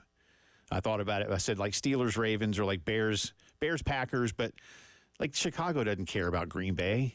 It's Green Bay. They don't like the Packers, but I mean Green Bay's tiny. But like Philly and New York don't like each other. right? Like, so there's that's what this is. That's what this is tomorrow. They're very heated rivals and quite generational. So really looking forward to it. But it reminds me real quick when you were talking about Kyle Walker. My wife and I, this has now been several years. I mean, we've been to a lot of Braves games since, but we went to see the Braves and the Pirates when Kenny Lofton was a Pirate. This is after he had his failed experiment as an Atlanta Brave. And we had some pretty good seats behind the Pirate dugout, third base side. This is at Old Turner Field. And so, the folks, you know how it is when you go to a baseball game, especially. Like, you don't ever see these people again. It's not like a football game, like a college football game, where these are your seat neighbors, right? So, I tap the guy in front of me right before the first pitch, and I just say it with a smile on my face, right? And I'm like, hey, by the way, I don't want you all to think I'm some, like, nut job fan, but I'm probably going to boo Kenny Lofton when he comes up, so I just don't want. And he goes, oh, no, man. I am too, and I was like, "All right, yes. I will too." Yeah. He was thinking the same thing as me as a Braves fan. He stopped me, and so Lofton heard it from a bunch of people that night because he really, he did not fit the Braves mold at all. Still a terrible trade. Didn't fit. And Bobby Cox realized pretty quick. Sherholtz made the move, but Bobby probably told Johnny, hey. He didn't veto it. Well, you hope a guy might come in, but Kenny Lofton was very much about Kenny Lofton, and Bobby Cox does not put up with dudes like that. So got a lot of soccer fans walking by, don't we? I saw a trio of Liverpool jerseys walking by the studio. So 3 different ones, too. That's cool. They're here, man. They're here. Real quick, speaking of the Atlanta Braves, they beat the Florida Marlins last night by a final of 5-1. Braves have won 4 straight, and guess what? They're only 6 back of the Phillies now. And you would have thought the sky was falling. Should I continue to remain optimistic, Elijah Campbell, about my Atlanta Braves? Certainly. The Braves tonight host the Marlins for Game 2 of a 4-game set. Spencer Schwellenbach goes for the Braves. This is his 10th start, man. Remember we were talking about him making his debut? This is his 10th start, and he's actually pitched really well in the last 4 or 5 of them. He's 4-5 with a 4.06. Goes up against Valente Belozzo of the Marlins, who is 0-1 with a 4.50, 7.20 first pitch. Braves minus 240. You got that one? Minus 240 on the Braves? You see, you don't win enough there. No. If it's a minus 2, if it's minus, 170 and up for a baseball game, probably not worth my money. All right. There you go. That's our Integrated Media headlines of the day, brought to you by Integrated Media, the best in home theater installation anywhere in South Carolina. Get ready for football season. You need to call them. They're getting even busier than normal. 803-948-8327. One room, whole house, outdoors, Wi-Fi that works everywhere, security, and so much more. Call my very, very good friends at Integrated Media. Speaking of good friends, our buddy Jack Veltri on the other side of the break with some Gamecock football notes. Maybe try to squeeze in a little baseball, too, with the roster movement. Could. Jack joins us when the postgame show returns.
All right, welcome back in.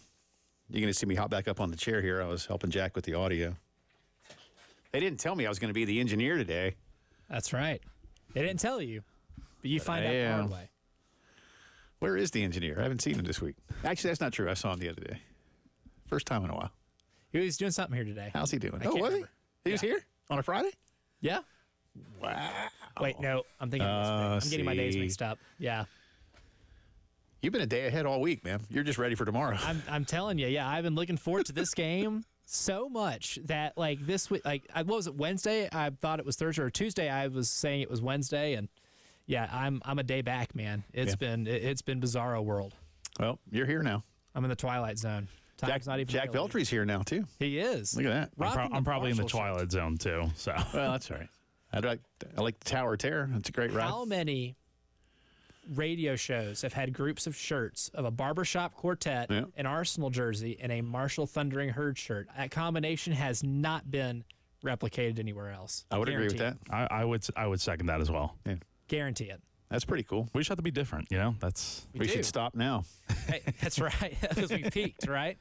But no, Marshall as a Group of 5 school and Group of 5 football program, one of my favorites in the country.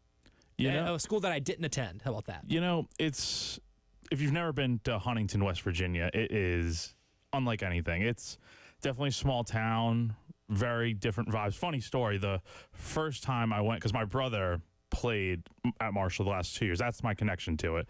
Went to a game his freshman year. First time there, you know, they're getting ready to play. The night before, I get in maybe around like midnight. My dad's car, his truck, this is, you know, bad on his part. His truck, he got robbed of all his tailgating stuff. He had like TV, alcohol, the whole thing. So that was my first introduction to Huntington. But it is a nice little town. And since then, you know, every time my dad has gone back, he's put a like a cap or a lid on the back of the. So all this stuff was like in the bed of the truck. Yeah, it was in the bed of the truck, but there was nothing like covering it. So that was the problem. But he's learned his lesson, and he's good now. That's a tough one to learn. Yeah, but you know, it's a fun time. Those people, they are Marshall through and through, and care about their football program a ton. So it's a great program. Oh, it's very, you know, the movie. It's a very, you know, historic type of program there. Yeah. So good to have you in here, and Jack's going to hang around here for a little bit. You're hanging for the rest of the hour, right? Yeah, no, right. I'm here as long as you guys want me. No, don't worry. There'll be a quiz later on just stuff to see if you can hang with Elijah and me for a while. Overall thoughts of yesterday, just from, you know, not what the environment is like of a bunch of players sitting around waiting to be talked to by media dudes, but what was the general refrain yesterday, you think, around the players? Yeah, I thought it went pretty well. That was my first time at South Carolina's media day, so I thought it was handled pretty well. You know, hearing from Shane, I thought it would have been a lot of run-of-the-mill stuff we heard last week, just regurgitated. But honestly, it was a lot of new stuff. Like, we got to hear about why he specifically had the time set at like 9:23 or whatever the case might be, and a lot of other things. And then it's also nice to hear from, I know we got most of the coaches last week, but it was nice to hear from some of the other ones that some of us may have not gotten the chance to talk to at Birdies with Beamer. And then the players, obviously, we haven't heard from them in months in some cases, and even before that, and maybe like, you know, February or March when they had the transfer day and stuff. So very good overall. Got to talk to almost everyone I wanted to for the most part. Obviously, there's some guys I wish I did get a chance to, but what can you do? So I thought it went well. Jack, do you have you been playing the video game? Video game? It's funny. It's funny you asked that. I was probably playing it maybe.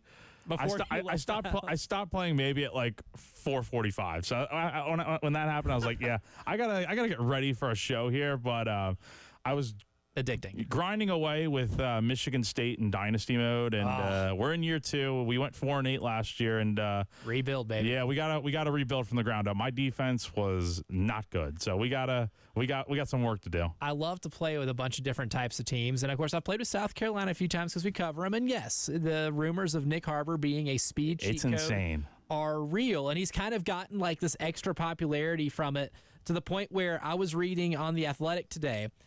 It's Brendan Marks and Manny Navarro were at ACC Media Days, and they're asking a bunch of different players that were there different questions. And one of those questions is, if you could steal a player off any roster in college football and put him on your team, who would it be and why? Georgia Tech defensive lineman Zeke Biggers says, quote, the wide receiver from South Carolina in the video game has like 99 speed. Probably him. Talking about Nick Harbor. It's like become a thing, right, about how he is in the video game, and it's bringing up an expectation that fair or unfair exists because he's quite literally got Olympic-type track speed. And yesterday when Shane talked, he mentioned that he hasn't even been on the field with Mike Furry yet, his position coach, just because of being a dual sport athlete. But when you have to talk to Nick and be around Shane in the press conference, what have you kind of gathered about maybe the progress that Nick has made and what he's going to have to make here in these few short weeks before we end up getting to that first game against Old Dominion? Yeah, I can definitely confirm from playing the game, he is definitely a cheat code. Just run 4 verticals with him, and he's on the outside. He'll beat the DB every time, and it's a perfect dot. You don't even have to throw the ball great, but to real life perspective on it, I did talk to Nick for maybe like 5 to 10 minutes yesterday towards the end of the offensive player session. And, it was interesting hearing from him because, obviously he gets a lot of hype and buzz around him. A lot of people want to talk to him, but it was, when no one was really around and stuff. And so I'm just asking, how do you feel about, all that? I guess pressure, but also people have expectations for him. People think he could be the next coming at receiver compared to the Alshon Jeffries and the Farrell Coopers and all those great receivers that South Carolina's had in the past. But with Harbor, he kind of embraces it. He knows people talk about him like that, and he believes he can do it. He wants to prove people right, I think is the big thing. And in terms of what kind of work he's done, he's had the track thing going on, and that was his focus, especially once he got to SEC championship run, qualifying for the Olympics and stuff. That was when he was kind of honed in on that, and he didn't really have much time to focus on football. When he has this summer been able to, he was telling me he was catching 200, specifically for some reason 208 balls per day from a jugs machine, so 1,000 per week. And his hand, his pass catching is the number one thing he wants to work on. He feels great about his route running and everything else, but pass catching was certainly the main thing he wants to focus in on and getting better at. I like how you put it, that he wants to prove people right. Far more often, especially in sports, we hear, I want to prove them wrong, and use that as a motivation. But he's in a little bit of a different category, and that these things have been placed upon him. Now he's got to go do it because he hasn't really had a chance yet. Yeah, and, last year – I don't think he got enough opportunities last year. He had his chances down the stretch. The Furman game, obviously, he got the catch the touchdown. Then A&M, I think he may have led the team in catches that day. I cannot remember, but that was his big breakout kind of game. And then he had the big catch against Florida. So there were glimpses last year. But now I think because there's no Xavier Leggett or Juice Wells, even though Juice wasn't a factor last year, or AB, those guys are gone. So the room is much more open, and there are a lot of questions about what this receiver room is going to be. Could Jarrett Brown be your main guy? Could AHB fill in? Gage Larving, those guys. But I think Nick really has the potential to be that number 1 or 2 guy in that room, and also couple that with the fact that Joe DeCamillis has talked about the fact that Nick may or may not be returning kicks for South Carolina this year. I know that's something that is really fascinating to think about just because of the speed and size he has. And I was actually talking about this with my coworker Wes Mitchell today. That's all great and all, but the other 10 guys on the field have to be able to block for him in front to make this thing work. So if everything kind of works on that, because Nick's a great athlete, but everyone else has to do their job around him and stuff. But I think definitely at wide receiver, I expect him to be like that number 1 or 2 guy maybe this year. Yeah, and that's the thing. In terms of watching what's going on in camp, keeping up with position battles, I don't think it's a question of whether or not South Carolina has enough talent at receiver.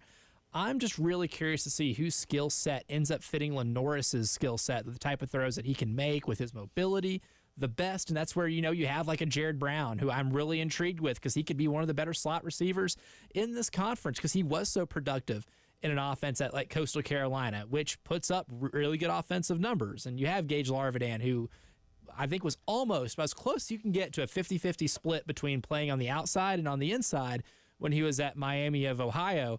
But based off what you've been able to gather, when it comes to divvying up a lot of these receiving responsibilities and targets, what are some names, I guess, that you're kind of looking forward to take that step? In terms of receivers and stuff? Yeah. You know, and the thing with Sellers is I think that's a great point you brought up. And here's my way of looking at, honestly, that throw he made against Furman last year, I know it's garbage time throw and stuff. But truthfully, I don't think I've seen many better thrown balls than that one. That one was just a crisp 50-yard bomb. And if he could throw a pass like that to Tyshawn Russell, if he can make a connection with him, and, Tyshawn is a good receiver and stuff, but he's not the first name you think of. If he can do it with a guy like that, I believe he can do it with guys that have, much more of a deeper skill set. And so I think Jared Brown's an interesting one. AHB, Gage Lardane, those guys I think can really go out there and make an impact. But also look for maybe a guy like Mazio Bennett to come out of the gates and maybe do something big. Maybe DeBron Gatling too, or, Campbell. Guys like that, I think. The thing with this room is, and I think you can say the same for most rooms, they have so much depth and talent. I just think you really got to find out over this next month, who your guys are going to be. And I definitely could see like Jared Brown, AHB. I do think Mazio fits in there somehow and gets some playing time, especially early on. I just think those are your guys right now. More with Jack Veltri at Gamecock Central as part of the drive around the SEC. He's here in the studio with us till the end of the program. This is the Postgame Show.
From the WIS Traffic Studios, I'm Elijah Campbell. The few accidents to get to that are causing some issues on the roadways this Friday afternoon, but we have a trio of accidents and incidents that have been cleared. Two of them on 26, one on eastbound at Piney Grove Road and exit 104, another one on westbound just before Columbia Avenue near exit 91. We also have an incident cleared that was on 77 southbound at I-20 near exit 16, so a lot of accidents clearing up over on that part of town. We still have a couple of accidents and disabled vehicles, though, causing some traffic backup. One on Two Notch Road near Pond Branch Road, one on Platte Springs Road at South Lake Drive, one on Jamil Road at St. Andrews Road, one on Hampton Street at Hugh G. Street, and Forest Drive at I-77.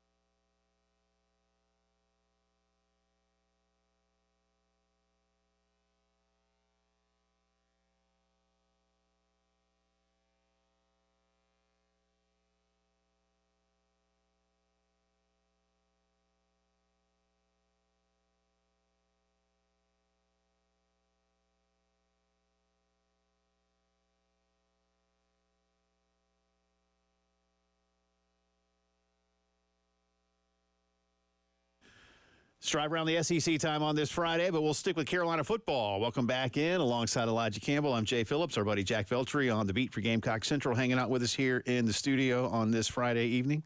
Jack and I just discussing some of the logistics for tomorrow. Ah, very nice. I hope I do.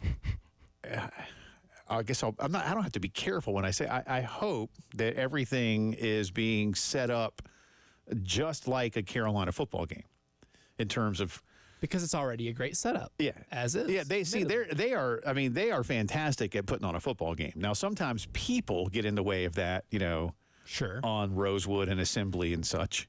And I'll just let y'all figure that part of it out. But I'm hoping that maybe the city of Columbia has a few cops at a few good intersections just to make sure. Mm-hmm. I am hopeful that state troopers are where they're typically stationed, all up and down the corridors for football. I want it to be as close to a Gamecock football experience because I've always wondered if the European mind can comprehend an SEC football Saturday in the Southeast United States. I've always wondered that.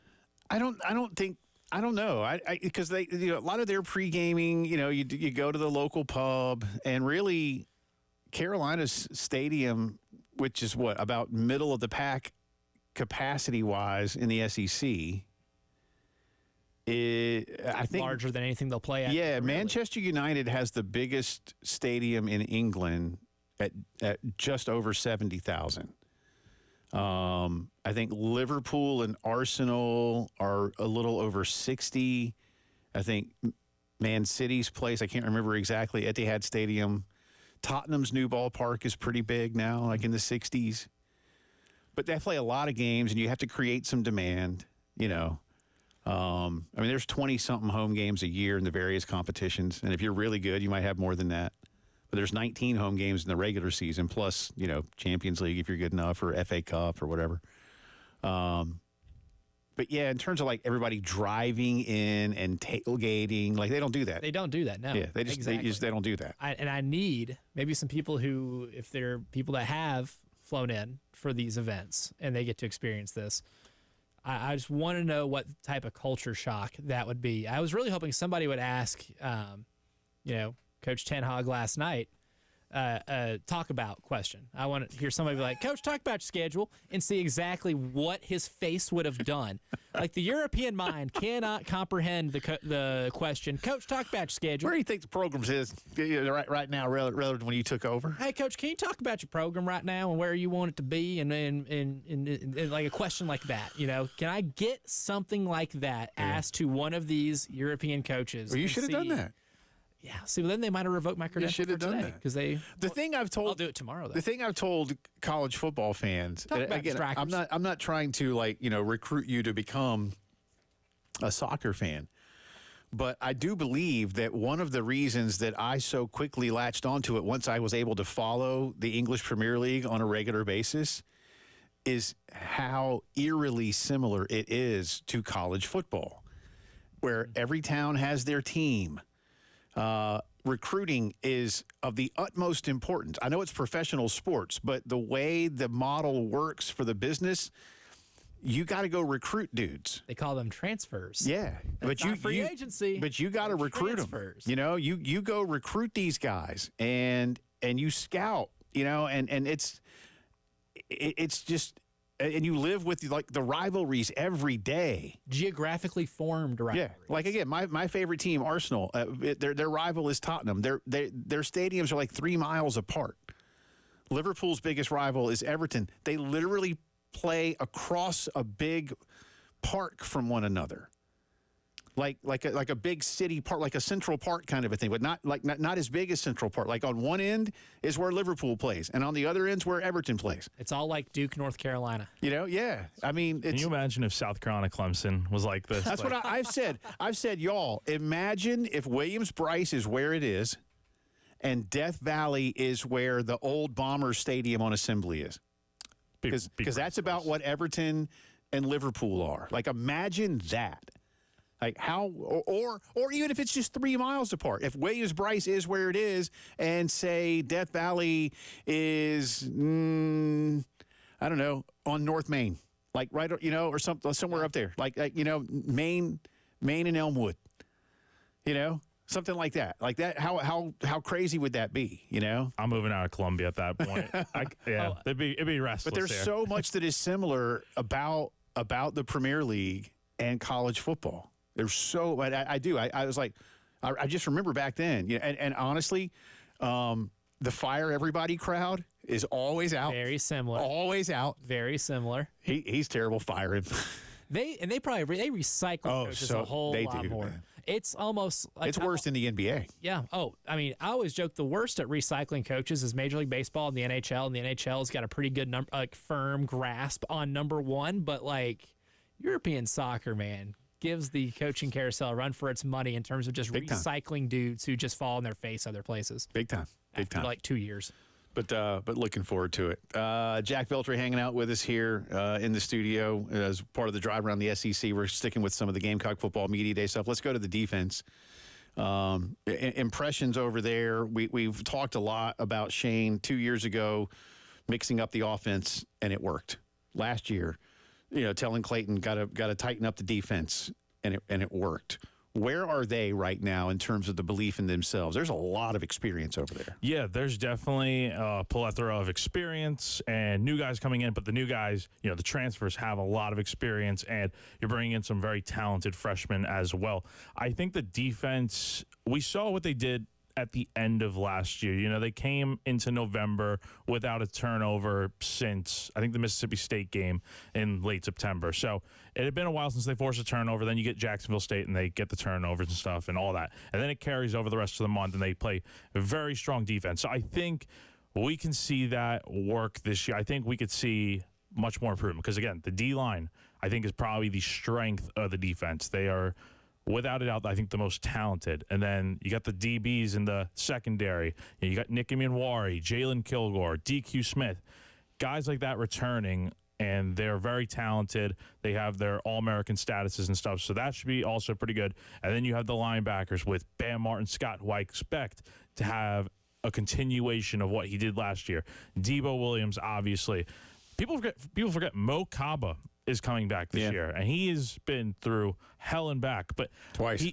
Twice. So, you know, his it's been a roller coaster for him. But if he's any bit healthy, you know, this is a guy that coming into the 2022 season was, I think, named the best player from the spring. So he had a lot of high expectations, and it's been a while since then. How are his knees holding up and that sort of thing? But if he's any bit as good as he was before, I think the South Carolina defense can really get back to what they were before last year and such. Only got about a minute left in this segment here, but from Clayton White's perspective, there was a lot of talk. Well, is Clayton the guy? You know, I don't think that was ever a discussion between Shane and Clayton about Clayton being the guy. But what's different, maybe you think, in terms of Clayton's approach this season? You know, I haven't gotten to talk to him a ton, honestly, but from what I can tell, just, I think people were very, ready to move on from him when things weren't really going South Carolina's way. But you see that if you trust him enough and let him do what he does, things can really work out. This guy's a great defensive coordinator. Like, his first 2 years at South Carolina, super impressive. And that was with, not the best talent in the world. Now that they've got the talent, I think it's going to really work out well. And I think you're going to see a lot of people, not that there's not enough people on the hype train for him, right, but by season's end, it's going to be like, I think everyone's going to be on it. Yeah, and again, we've talked a bunch, Elijah, flying under the radar. Maybe there's some of that even with some of these coaches in terms of who they are and what they can be, too. So more with Jack coming up, and Elijah will update us on the bronze medal poll question, sort of. Consolation. Right? Consolation poll question. Whatever you want to call it. In honor of the Olympics and the bronze medal. You're listening to the Postgame Show.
Welcome back in. Final few minutes of the postgame show on this Friday. Jay and Elijah with you. Our buddy Jack Veltri, Gamecock Central, hanging out here for just a few more minutes.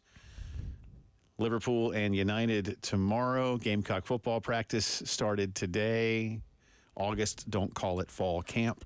I don't like the term fall camp at all. It's not fall. It's not fall. It's not fall. It is now it's currently 98 degrees. Elijah, it's gone up 2 degrees since we started the show. I don't like it. I don't like it at all. But the only thing that resembles fall around here is that Sam Adams Oktoberfest is back. Is it in stores now? It is at a gas station that I live next to. Okay. So, you know what? A couple nights ago, That's a store? I made a beer run. I was like, yeah, we'll see what this gas station has that's next to my apartment. And I walk in there. You know what the first one that caught my eye was? Sam Adams Oktoberfest. It is. And I'm not going to say no. So I went ahead and grabbed it. It's a fine product. It's fantastic. Fine product. That's how you know football is back. Jack, give us somebody that stood out to you that we're not thinking about yesterday that you think like, hey, watch out for this guy, or this dude's going to be exciting to either watch or listen to, because sometimes the entertainment value of post-game interviews is great. You know, here's a name that I don't think is probably as popular as, you know, a DB or a receiver or whatever. Kai Kroger, you know, Sure. I talked to him yesterday, and obviously, as it's well documented by now, he did not have as good of a season as he did in 2022. That's for sure. You know, struggles were there. His punts weren't going as far as maybe they should have, and he wasn't really pinning guys back like he did in that Clemson game in 2022 and before that. I talked to him like, what kind of was the issue last year? Was it something that just, what's going on? You know, he was telling me that he wouldn't get into specifics on it because I think any person can understand why, but he had some off the field things going on that kind of interfered with his, you know, his football life, and it just threw him off. It took a toll on him, and you know, by the midway point in the season, probably like a few weeks into the season, he knew like something wasn't right with him.